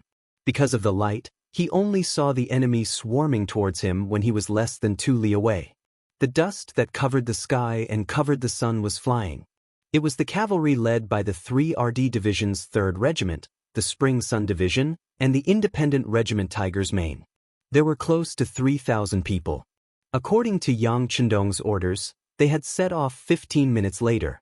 As if they were afraid that the enemy would be wiped out, from the beginning of the charge, the two cavalry forces were racing against each other, afraid that they would be one step slower than the enemy. Originally, after 15 minutes, the two reinforced regiments, the 1st and 2nd Divisions of the 3rd Division, Baiming's army would have been defeated. If they were lucky, they might be able to clean up the mess. But never would they have thought that before they even reached the battlefield, they would already see the enemy. Although there weren't many of them, only a few hundred cavalry, in the eyes of the Spring Sun and Tiger's Mane, they were already a piece of juicy meat. Independent Regiment, charge with me. Tiger's Mane laughed heartily. He kept urging his warhorse to charge towards Zhu Dehai's troops.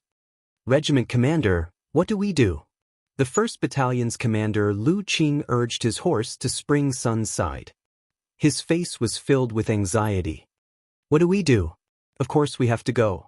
There is no such thing as superior and inferior on the battlefield, Spring Sun laughed wildly. By the time he finished speaking, he had already charged out on his warhorse. Tiger's Mane was his superior. Even his division commander, Wu Sheng, respected him. But this was the battlefield. There was no such thing as modesty when killing the enemy. Seeing the regiment commander dashing out without any hesitation, Battalion Commander Lu Qing laughed out loud and followed after him. The soldiers of the 3rd Regiment also yelled and shouted as they charged forward with their sabers in hand.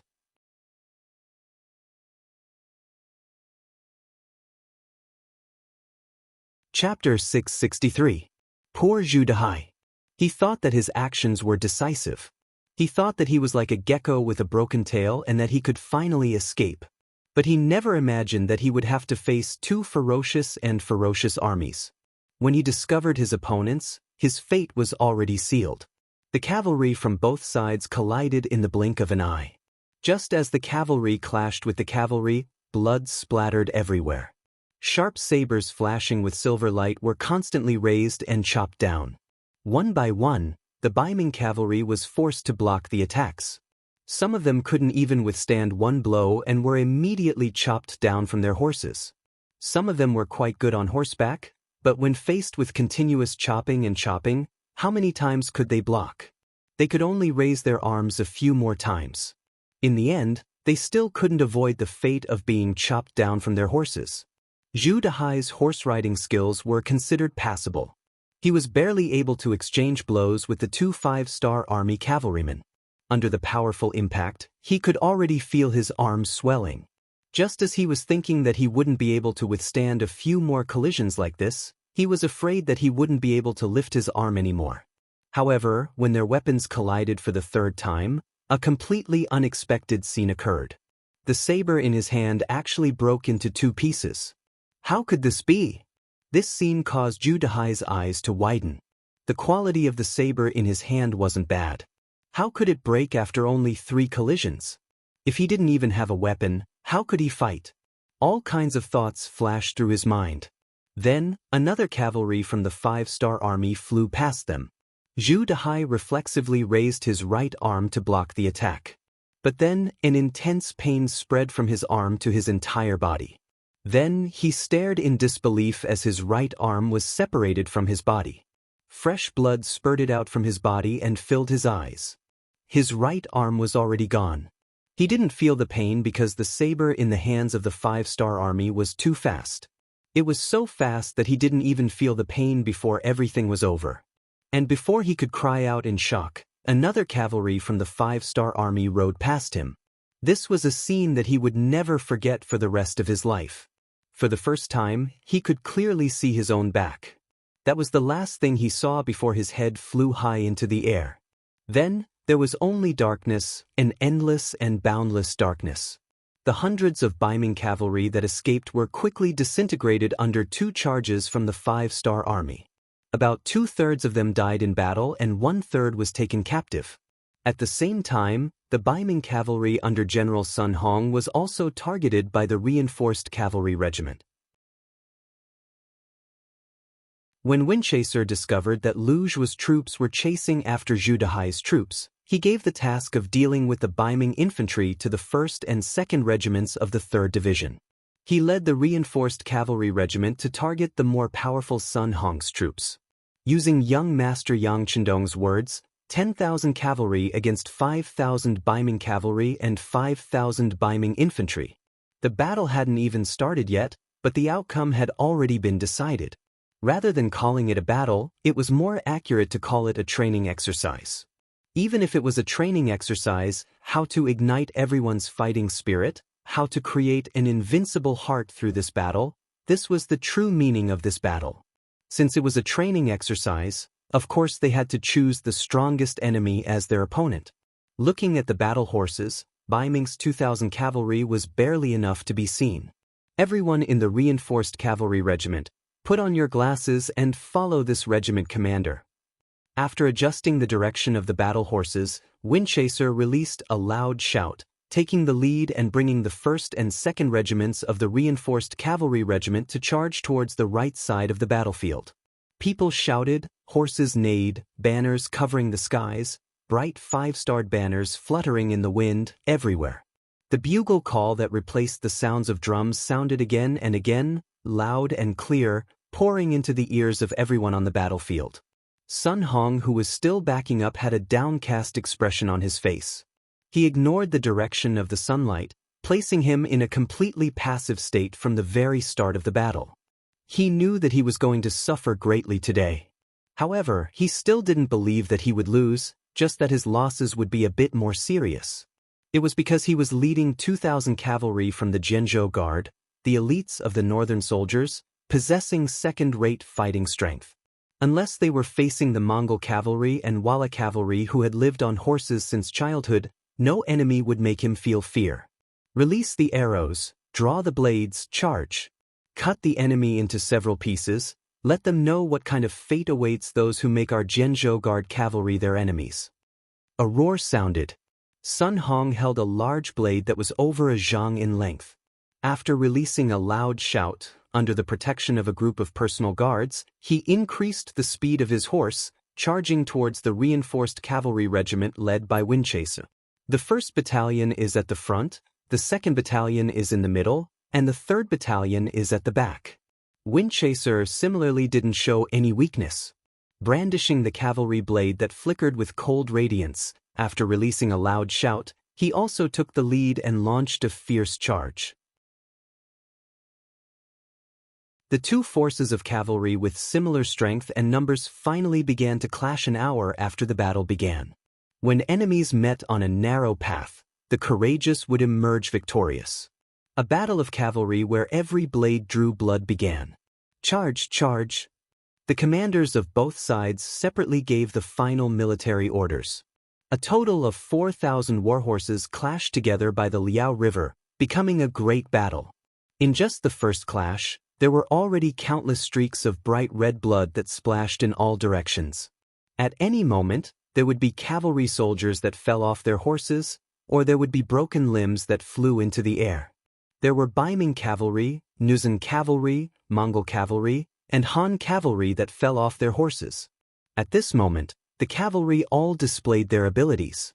At this moment, no one would show you the slightest bit of leniency because of your background or race. At this moment, if you didn't kill others, then you would be killed by others. No one was an exception. Windchaser raised his cavalry blade, already continuously hacking down more than 10 people. At least 4 Baiming cavalry were chopped off their horses by him. At the same time, 3 enemies were injured by him. His body also suffered 2 cuts. Fortunately, he had the protection of the bulletproof vest, so these 2 cuts didn't truly injure him. Jianzhou Guard cavalry is unordinary after all. After another charge, Windchaser, who had rushed to the back of Baiming cavalry, reined in his horse. He sighed in his heart, and at the same time, his fighting spirit was infinitely aroused. You guys are very strong, right? That's good. The stronger the opponent, the more you can train yourself. He believed that after this battle, although there would be some losses in the reinforcement regiment, their combat strength would definitely increase by a lot. Wasn't this what the 6th young master and himself wanted? Not far away, Commander Wu Sheng and Political Commissar Qin Bo, who had already divided the Baiming infantry into several groups, also noticed the battle on the right side of the battlefield. They saw that the reinforcement regiment already had more than 100 people killed or injured, but they didn't have any intention of joining in. If an army wanted to grow, the process must be bloody. Only after experiencing this could they become a truly strong army. During this process, others couldn't help much. Of course, Wu Sheng and Uncle Chen were also watching this place. As long as they noticed that the reinforcement regiment was not as strong as the enemy, they would immediately intervene. In short, they would never allow their side to be defeated in front of them. However, the reality was that this kind of thought was destined not to appear. After this clash, the 2 sides had already swapped positions. Hundreds of cavalry from both sides had fallen, as well as many lonely warhorses. However, this didn't mean that the battle was over. It was just the beginning. After the 2 sides swapped positions, the dazzling sunlight once again shone on the faces of the Baiming cavalry. Sun Hong's expression was frighteningly dark. Just now, he had also displayed his might and killed at least 3 5-star army cavalry. At the same time, he also noticed that the enemy had something that could protect their eyes. He didn't know what it was called, but he knew that with that thing, they didn't seem to be afraid of the dazzling sunlight. The enemy had it, but he didn't. Now that he had to face the sunlight and attack, the disadvantage would uncontrollably appear. The cavalry of the Jianzhou Guard seemed to be in danger. While Sun Hong was hesitating, the cavalry of the 5-star army cavalry on the opposite side once again charged over. It was still the 1st Battalion at the front, followed by the 2nd Battalion, and the 3rd Battalion at the back. Ma Xiangshan, the commander of the 1st Battalion, shouted loudly. Combined with the blood of the enemy that flew to his face when he killed the enemy just now, it made him look very scary at this moment. There was a feeling of a killing god that walked out of hell. Ma Xiangshan held the saber in his right hand and the reins in his left hand. He attached his body to the horse as much as possible to protect the streamline of his body and reduce the wind resistance. This allowed him to charge forward at a faster speed. This speed could multiply the power in his hands. At this time, once the saber was slashed out, even a small tree stump could be easily cut down. This was the power of the combination of speed and sharpness of the saber. The saber that was given to them this time, although it wasn't as long as the spear and saber, because it was short, it was more powerful and nimble. In addition, it had a very satisfying sharpness. The number of enemy cavalry that died in Ma Xiangshan's hands had already exceeded 5 people, which made him very satisfied. He also seemed to be born for the battlefield. After killing several people, not only did he not feel the slightest bit of fatigue, but he was also very excited. This excitement naturally turned into boundless killing intent. When he waved the saber again, his face was only left with a flush of excitement. The more he fought, the braver he became. This was the description of soldiers like Ma Xiangshan. Following Ma Xiangshan's loud shout, the soldiers of the 1st Battalion were also inspired and infected. They all shouted and rushed forward together with the battalion commander. From afar, he was like a sharp arrow that directly pierced into the ranks of the Baiming cavalry.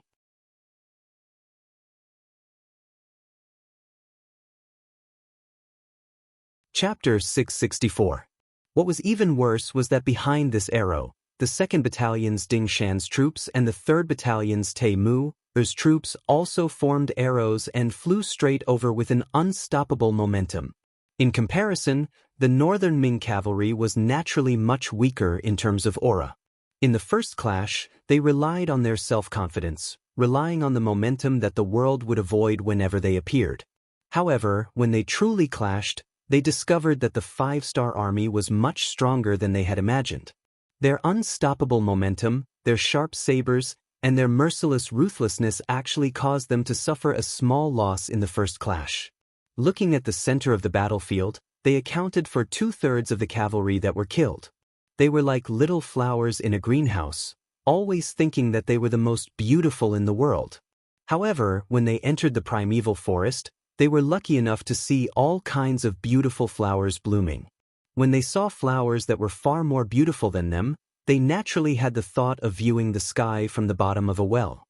The clash with the 5-star army also taught the Baiming cavalry a deep lesson. It let them know that apart from the Mongol Empire and the Wala Empire, they were not the strongest cavalry in the world. Once such a thought appeared, it could not be suppressed. If they lost in terms of temperament, their morale would naturally be much weaker. Taking advantage of this time, the 5-star army once again clashed. Looking at the vast number of enemies charging at them, most of the Baiming cavalry could not even open their eyes completely.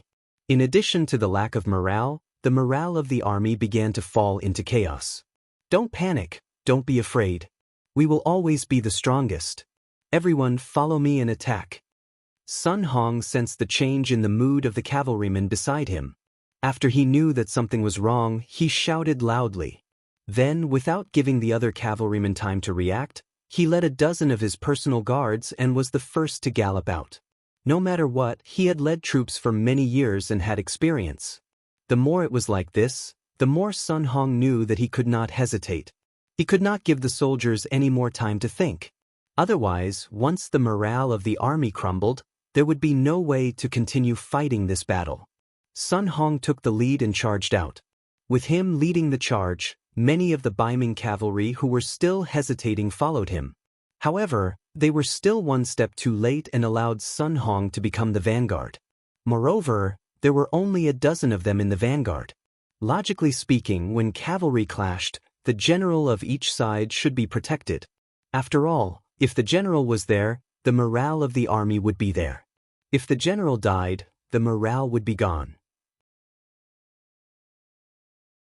However, at this time, he did not care about that. He didn't dare to stop and wait for the cavalrymen behind him to converge. Who knew if the cavalrymen behind him would also stop if he stopped? Such a move was no different from courting death in a situation where the cavalrymen were charging at him. Sun Hong, who had no choice but to brace himself and charge forward, did his best to avoid the main force of the 5-star army cavalry. He wanted to take a roundabout route and charge past the enemy cavalry. As long as he did not clash head-on with the enemy cavalry, there shouldn't be any danger.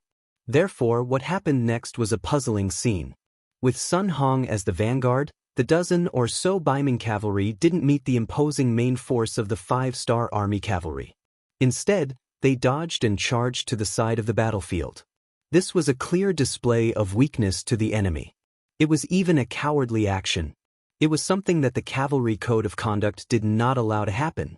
It was because once one side did this, they would lose the morale of the army before the battle even began. If that happened, then it would be impossible for them to win this battle. As the commander of the Jian Province Guards, how could a dignified third-grade military general not know this principle?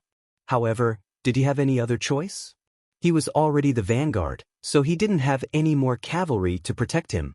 If he continued to clash head-on with the 5-star army cavalry, what difference would that be from courting death? The only thing Sun Hong, who didn't want to die, could do was avoid the enemy's main force. Even though doing this would make others look down on him, choosing the lesser of two evils, for the sake of his own small life, he could only act like a coward. Sun Hong suddenly rushed to the side of the battlefield, indeed allowing him to avoid the greatest risk.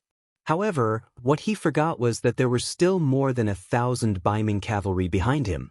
On the battlefield, following the general's banner, following the general's footsteps would never be wrong. Oftentimes, this was the most appropriate state to adopt under chaos.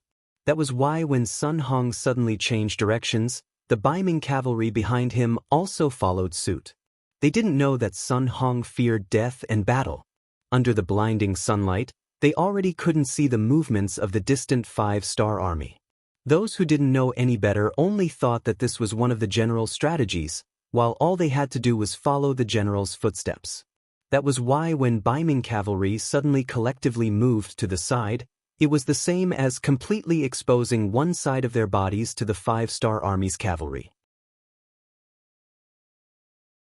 1st Battalion Commander Ma Xiangshan, who had originally already prepared himself for a life-and-death battle, when he saw that the enemy cavalry actually didn't face them head-on, instead exposing one side of their bodies to him, how could he let go of such a good opportunity? Raising his arm high, he brought the reinforced 1st Battalion's 6 companies of close to 600 cavalry to slaughter their way over from the side, delivering a heavy blow to the completely unprepared Baiming cavalry who didn't even have time to turn their horses around. With a raise of his hand and a fall of his blade, over 100 Baiming cavalry were cut down from their horses, also throwing the enemy's formation into chaos. They just couldn't understand how this battle was fought. How did they end up exposing their flanks to the 5-star army's cavalry? Was this really the path General Sun Hong pointed out? No matter what they thought in their hearts, it was a fact that they had suffered heavy losses. Following that, 2nd Battalion Ding Shan's troops and 3rd Battalion Tai Mu's troops arrived one after another. Again and again they faced the side, causing more and more Baiming cavalry to be cut down from their horses. Countless cries of agony resounded throughout the battlefield. In the end, the war horses still crossed each other. After passing through 3 waves of Baiming cavalry, there were only about 500 cavalry that managed to charge through. On the other hand, the reinforced cavalry only lost a few soldiers in the second wave of charge. Sun Hong had used his wits to avoid the greatest risk. He survived, but because he didn't set a good example, the cavalry under his command suffered heavy losses. When he finally reined in his horse and turned around to look, he saw that there were only 500 cavalry left. His face immediately darkened, and then he panicked, lost, scared, and terrified. He was the commander, a dignified 3rd-rank Baiming military officer. There was still a great future waiting for him. He definitely couldn't throw away his life here at this time. Many thoughts ran through his mind at this moment. As a result, after making a wrong decision, he made a second wrong decision, which was to run. He turned around and reined in his horse, galloping into the sunlight. Sun Hong already didn't have the courage to carry out a 3rd cavalry charge. He didn't have confidence in himself, nor did he have confidence in the cavalry under his command. Right now, what he had to do was immediately hurry back to the Jianzhou Guard, and then tell his superior about the 5-star army's terror. Even if he had to be punished for this, he would accept it. In short, his life could be preserved, and then there would be a day when he could rise again.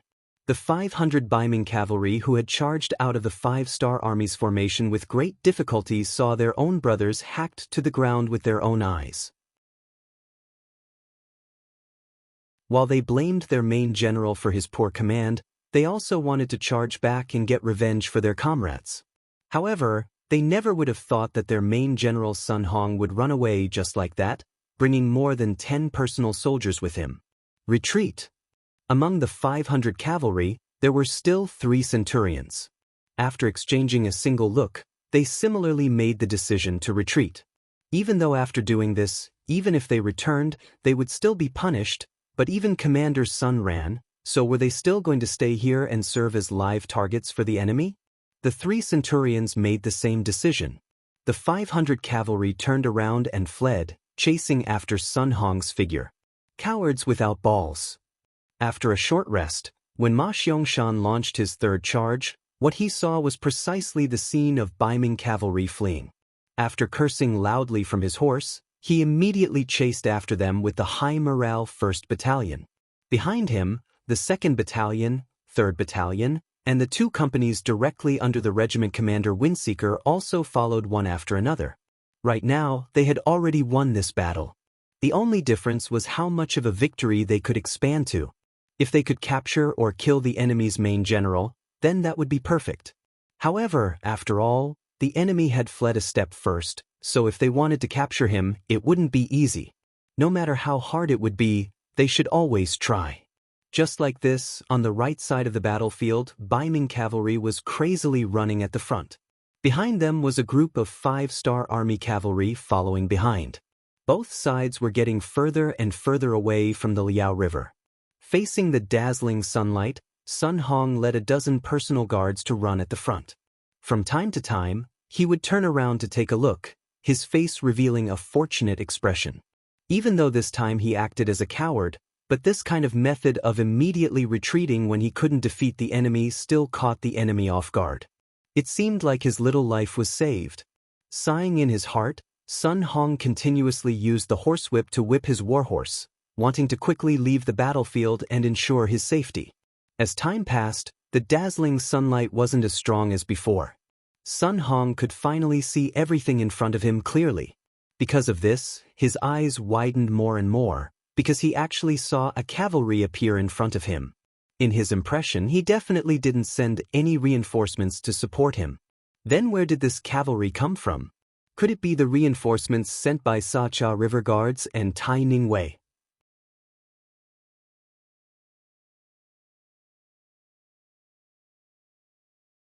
Chapter 665. Yes, that must be the case. The thought flashed through his mind and Sun Hong's face brightened up. Reinforcements had finally arrived. Although both of them were 1,000-man guards and the total number of cavalrymen was only around 600, it was still not a problem to use them well. That way, it would be easier for him to escape. The fearful expression on Sun Hong's face was replaced by a hearty laugh. He led the 500 riders to meet the incoming cavalry head-on. The warhorses of both sides were galloping forward, and the distance between the two sides was getting closer and closer. When they were only 2 miles away, they could finally see the lineup of the other side.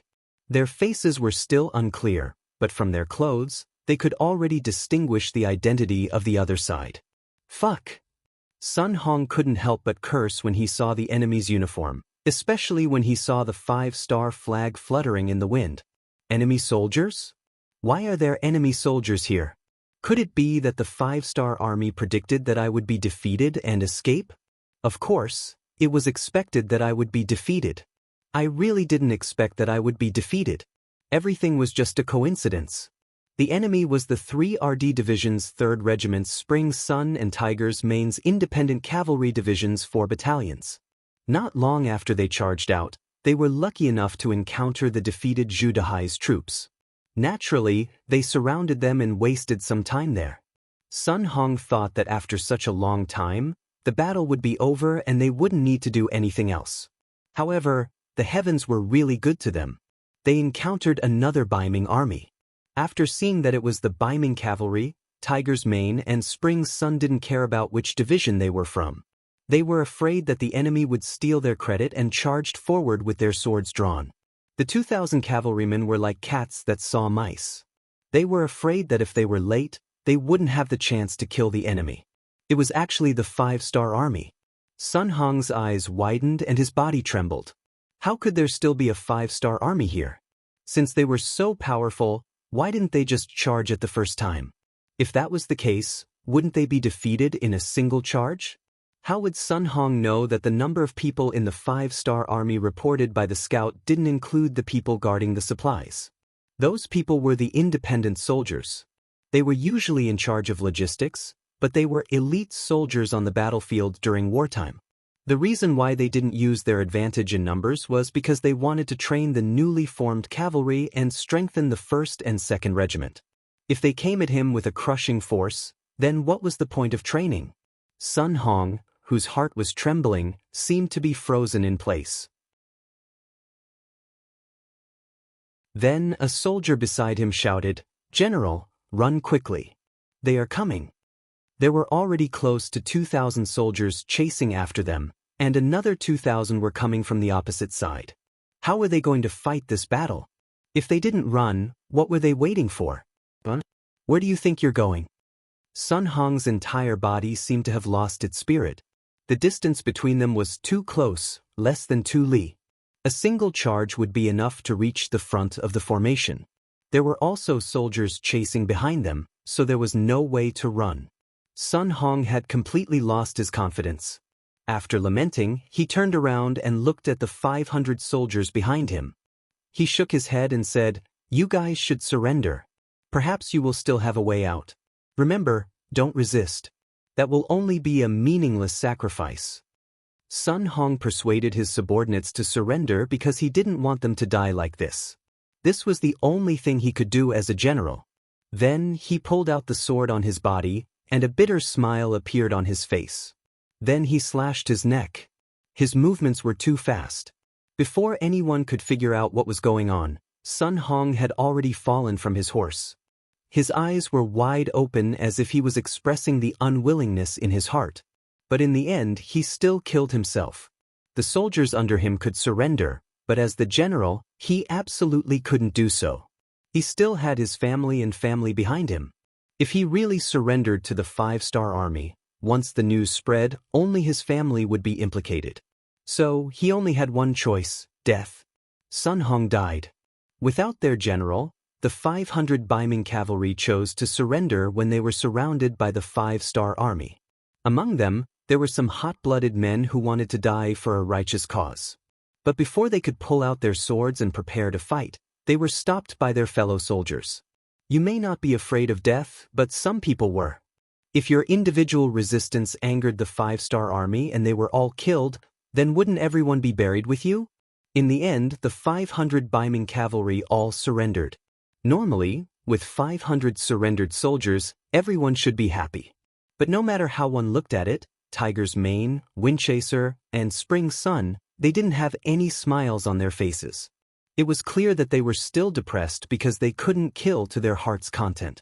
When Sun Hong committed suicide, the Baiming camp by the Liao River gradually quieted down.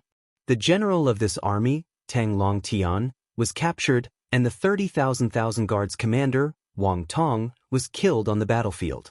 With the death or capture of their generals, the Baiming army also lost their will to fight. When they saw a large number of 5-star army cavalry surround them, they all threw down the weapons in their hands and chose to surrender. Right now, it was only 4 o'clock in the afternoon. The summer days were already very long, but at this time, the sky was still very bright. To be able to end the battles so quickly, it was far beyond everyone's expectations. This was 10,000 Ming army, and it was 10,000 Ming army that was prepared. But when faced with 10,000 5-star army cavalry, they only fought for a few hours before being wiped out. From this point, it was enough to prove the strength and terror of cavalry. It also proved how much of an advantage cavalry had when fighting infantry. Clean up the battlefield, check the military supplies, calculate the results, and send someone to inform the 6th young master. Victory at Liao River. 30 li behind the 5-star army's main camp. Battalion Commander Su Yunxing's reconnaissance unit and the 3rd Division's Battalion Commander Guanzhong were facing off against the Sa, Cha River Guards and Taining Guards' 600 Baiming cavalry. 1,000 Guards Commander Yi La and Taining Guards Vice 1,000 Guards Commander Lu Dai each led 300 Baiming cavalry on a plain. The 2,000 Guards' faces didn't change much at this moment. They knew that this moment would come sooner or later. Since they had been following behind the 5-star army, they were already prepared for battle. "Sir Yi, the enemy cavalry seems to be a bit more than us." Looking seriously at the 5-star army cavalry that appeared 500 meters away, Lu Dai estimated in his heart and asked 1,000 Guards Commander Yi La, "So what if they have more people? It's just 100 or 200 more cavalry. We brought the world's most elite Nuzan cavalry, what is there to be afraid of?" Yi La's face was full of pride. For Nuzan to be able to become the Baiming Guard's 1,000 guards, he was destined to put in more effort than others. He was also destined to have stronger strength than normal Han army generals. In fact, Yi La did rely on his own bravery to obtain his current position. While the other Qin who mostly relied on their ancestors to obtain their high positions, he had always been working hard at the lowest level. After many bloody battles, he finally obtained his position. Not only that, as the 1,000 Guards commander of Nuzhen, he also used his authority to change his 300 cavalry to Nuzhen cavalry. It wasn't an exaggeration to say that the army he led had a glorious battle record of defeating 2,000 bandits. At this moment, they were only facing 800 5-star army cavalry, so what was there to be afraid of? More importantly, he was now wrapped in battle armor. From afar, his entire body was pitch black and there were no flaws. This was also where his confidence came from when he rushed into the battlefield. Perhaps because Yi La was too confident, or perhaps because he was infected by his confidence, Lu Dai, who was originally a bit worried, calmed down a lot. I have long heard that Sir Yi is very brave. To be able to join hands with Sir today is truly a pleasure. Since that's the case, allow me to join hands with Sir. Sir, please hold the formation. I will go test the enemy's strength. Lu Dai wanted to take the initiative to attack. In fact, half of the 300 cavalry he brought were Nuzhen cavalry. This was where his confidence came from. Good, this 1,000 Guard will watch General Lu display his might. However, please remember, if there is something difficult to deal with, immediately retreat. This general will come to your rescue. Yi La was very satisfied that Lu Dai wanted to take the initiative to test the enemy's strength. This was the Nuzhen style. No matter how strong the enemy was, they would not be afraid and would dare to draw their swords. With Yi La holding the formation, Lu Dai was much more confident. He pulled out his saber and shouted to the 300 cavalry behind him, "Brave warriors, our chance to show off has come. Follow this general and charge." The 300 cavalry formed by Nuzhen and Han people roared in unison. Then, they waved their whips and dashed toward the 5-star army. In the 5-star army, seeing the Baiming cavalry charging, the battalion commander of the 3rd Division, Guanzhong, laughed loudly. Then, he looked at the calm Su Yunxing and said, "Battalion Commander Su, you are the treasures in the eyes of the 6th young master. For a charge like this, it is better for us, the direct division, to do it." Su Yunxing really wanted to be the vanguard, but when he considered Guanzhong's words, that the scouts were made up of the most elite soldiers, it was indeed a waste of talent to use them in front of a cavalry formation that could easily be damaged. Su Yunxing nodded and said, "All right, please be careful, Battalion Commander Guan." Don't worry, Battalion Commander Su. The person who can kill me hasn't been born yet." With a heroic laugh, Guanzhong pulled out his shining saber and waved it forward. "Direct division, follow me and kill."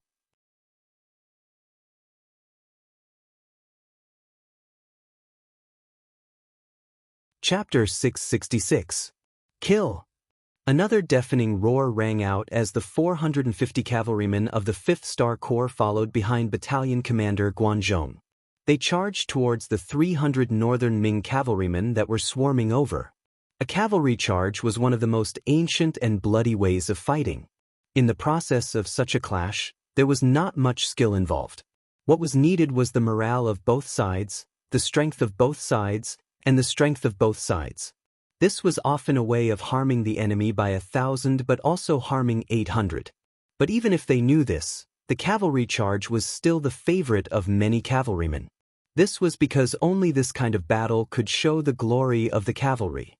This was what true men and warriors should do.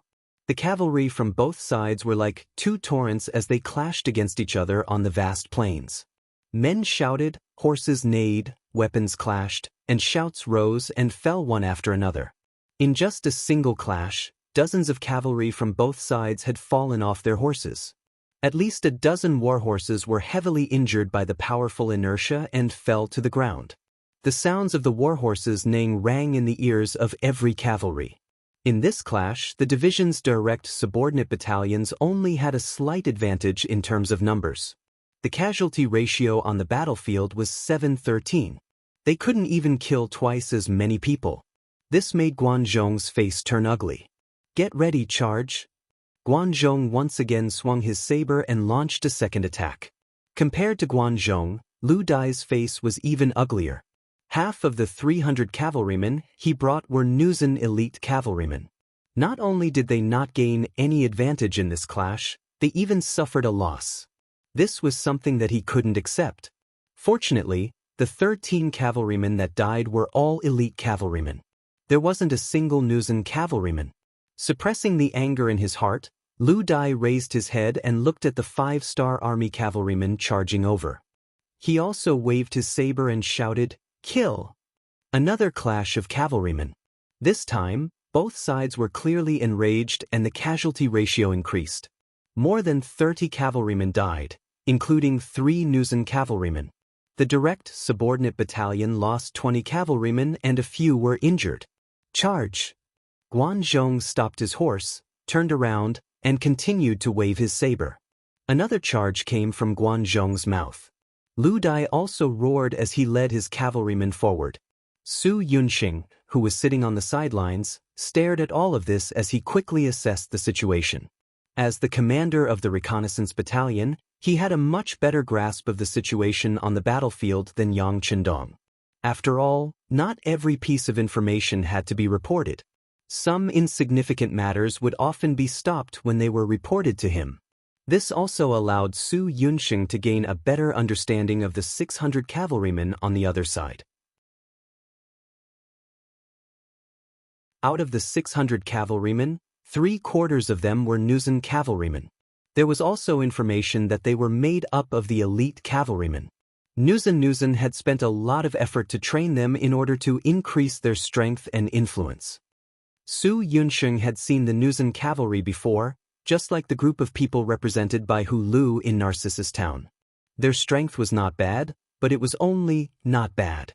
Compared to Lung Feng, they were still much weaker. However, the Nuzan cavalry in front of them seemed to be particularly powerful. It could be seen from the battle between them and the Nuzan cavalry. Moreover, the Nuzan cavalry didn't have the advantage in numbers. If the Nuzan cavalry had more troops than them, wouldn't the situation of the battlefield be changed? Just as Su Yunxing was seriously observing the situation, the first company commander, Yenda, came over. "Commander, are you interested in talent?" To be able to enter the reconnaissance battalion, not to mention their skills, just their brains alone needed to be very flexible. They needed to constantly change according to the changes on the battlefield. Just by looking at Su Yunxing's changing gaze, Yenda could roughly guess what was going on. It had to be said that this person's eyesight was very good. The first company commander, Yenda, could be said to be Su Yunxing's direct subordinate. When Su Yunxing was not around, he would be in charge of the reconnaissance battalion. This also proved his ability. Now that he stood up and asked, Su Yunxing nodded. The 6th young master once said that once we find a good seedling, we should recruit them. After all, our cavalrymen are still too weak. So, you know what I mean. Of course, Yenda understood. He even knew that killing a person was not as good as finding a more suitable talent. It would also add more points in the 6th young master's heart. Yes, Commander is right. According to the intelligence, the Nuzan is the leader of the cavalrymen. Furthermore, they are the elites among them. Naturally, their strength is not bad. If Commander needs it, I am willing to take the first company to test them. Don't worry, I know my limits. Before you make the final decision, I will try my best not to hurt them. Yenda wanted to test himself. This was also to gauge the other party's strength. There was a saying that went, "What do you think is false? But seeing is believing." Okay, you go. Be careful. All right, if necessary, you can use a gun. Use tranquilizer bullets. Su Yunxing thought for a while and instructed.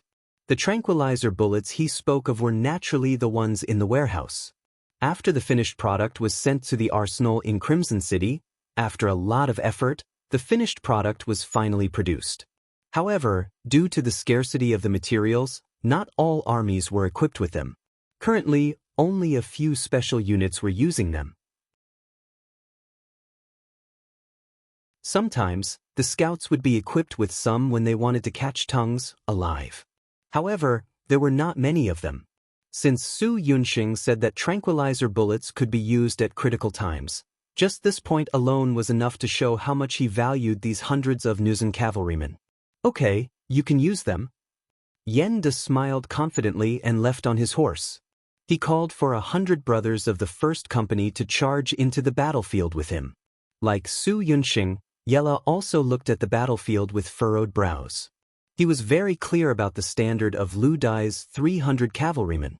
Although their combat strength was not as good as his, they barely had half of his combat strength. However, even with half of their combat strength, they still did not gain any advantage. Instead, they suffered quite a bit. This made him re-evaluate the strength of the 5-star army. It was at this time that he saw the 100 cavalrymen led by Yen De enter the battlefield. Yella snorted coldly. They want to interfere in the battlefield in front of me. Men, send 100 cavalrymen to test their strength. Su Yunxing did not move. Yella also did not move. Both sides reserved a certain amount of combat strength in preparation for the final battle. Yen De led the soldiers of the first company onto the battlefield. However, they did not intend to help Commander Guanzhong deal with Lu Dai. Instead, they moved towards Yella's troops. When he noticed that the enemy had also sent out 100 cavalrymen, Commander Yen De laughed loudly. Brothers, the enemy has also made a move. Looks like we can have some fun. Come, the commander said to try not to kill as much as possible. Let's see who can capture more tongues, living and useful enemies. The scouts of the first company immediately became excited. To be able to become a scout, there was no need to mention their skills and horsemanship. Unless they were surrounded by enemies several times their size, otherwise, even if they could not defeat the enemy, they could still retreat unscathed. And now that it was only one-on-one, there was even less of a difficulty. Many of the soldiers even began to put away their cavalry swords and rubbed their fists. Since they wanted to capture the enemy alive, the sharp cavalry swords naturally had to be put away. They were all confident in their horsemanship. They believed that they could get close to the enemy without being injured and then capture the enemy with a single hand. Different from the 3 divisions who had just expanded their forces, the scouts still chose the seedlings of the Cold Front even though they were expanding from the company to the battalion. In other words, the 100 people who came out to fight this time were all Cold Front soldiers, and they were all experienced Cold Front soldiers. Not only were they very good at teamwork, but they were also very good at martial arts. Few people could be their match. And when these 100 Cold Front soldiers entered the battlefield, it was only a nightmare for the enemy. The moment they saw the Nuzan cavalrymen charging towards them, these 100 people began to perform all kinds of horse tricks. Some hid their bodies on the side of the warhorse, some completely climbed on the horse and became one with it. Some only had one foot on the stirrups and were ready to pounce at any time. In short, the 100 cavalrymen performed all kinds of difficult horse tricks. The Nuzan cavalrymen were indeed quite capable. Facing the actions of the first company of scouts, many of them also began to play tricks. They also performed all kinds of difficult tricks on their horses and then quickly closed in on the enemy. Both sides seemed to have a tacit understanding, and that was to try their best not to use their cavalry swords. They wanted to see whose horsemanship was better and whose horse skills were better. They wanted to see who could capture who in the end.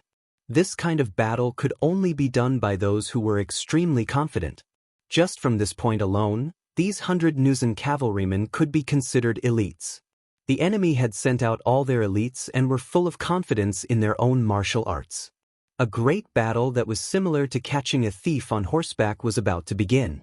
In the distance, the horse trap, a way to catch wild horses, and later used to trap the enemy on the horse, attacks.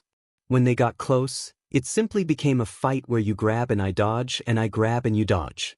All of this happened in the instant when the 2 horses crossed paths. Speaking of lassoing attacks, it was clear that the Nuzan cavalry was better at it. Their lassoing was fast and accurate, and a few scouts were caught because they could not dodge in time or were not used to such an attack. This made Su Yunxing frown as he watched all of this happen. The good thing was that when it came to close combat and capturing people, the scouts were better. They were also used to capturing enemies at close range. Furthermore, to be a member of Cold Vanguard, which one of them wasn't strong and agile. This allowed them to capture more than 10 Jurchen cavalry in a very short period of time, turning the tide of the battle around. You're tuning in to the Wang Lin's Journey YouTube channel. Don't forget to subscribe and join us on this journey to catch the most captivating stories.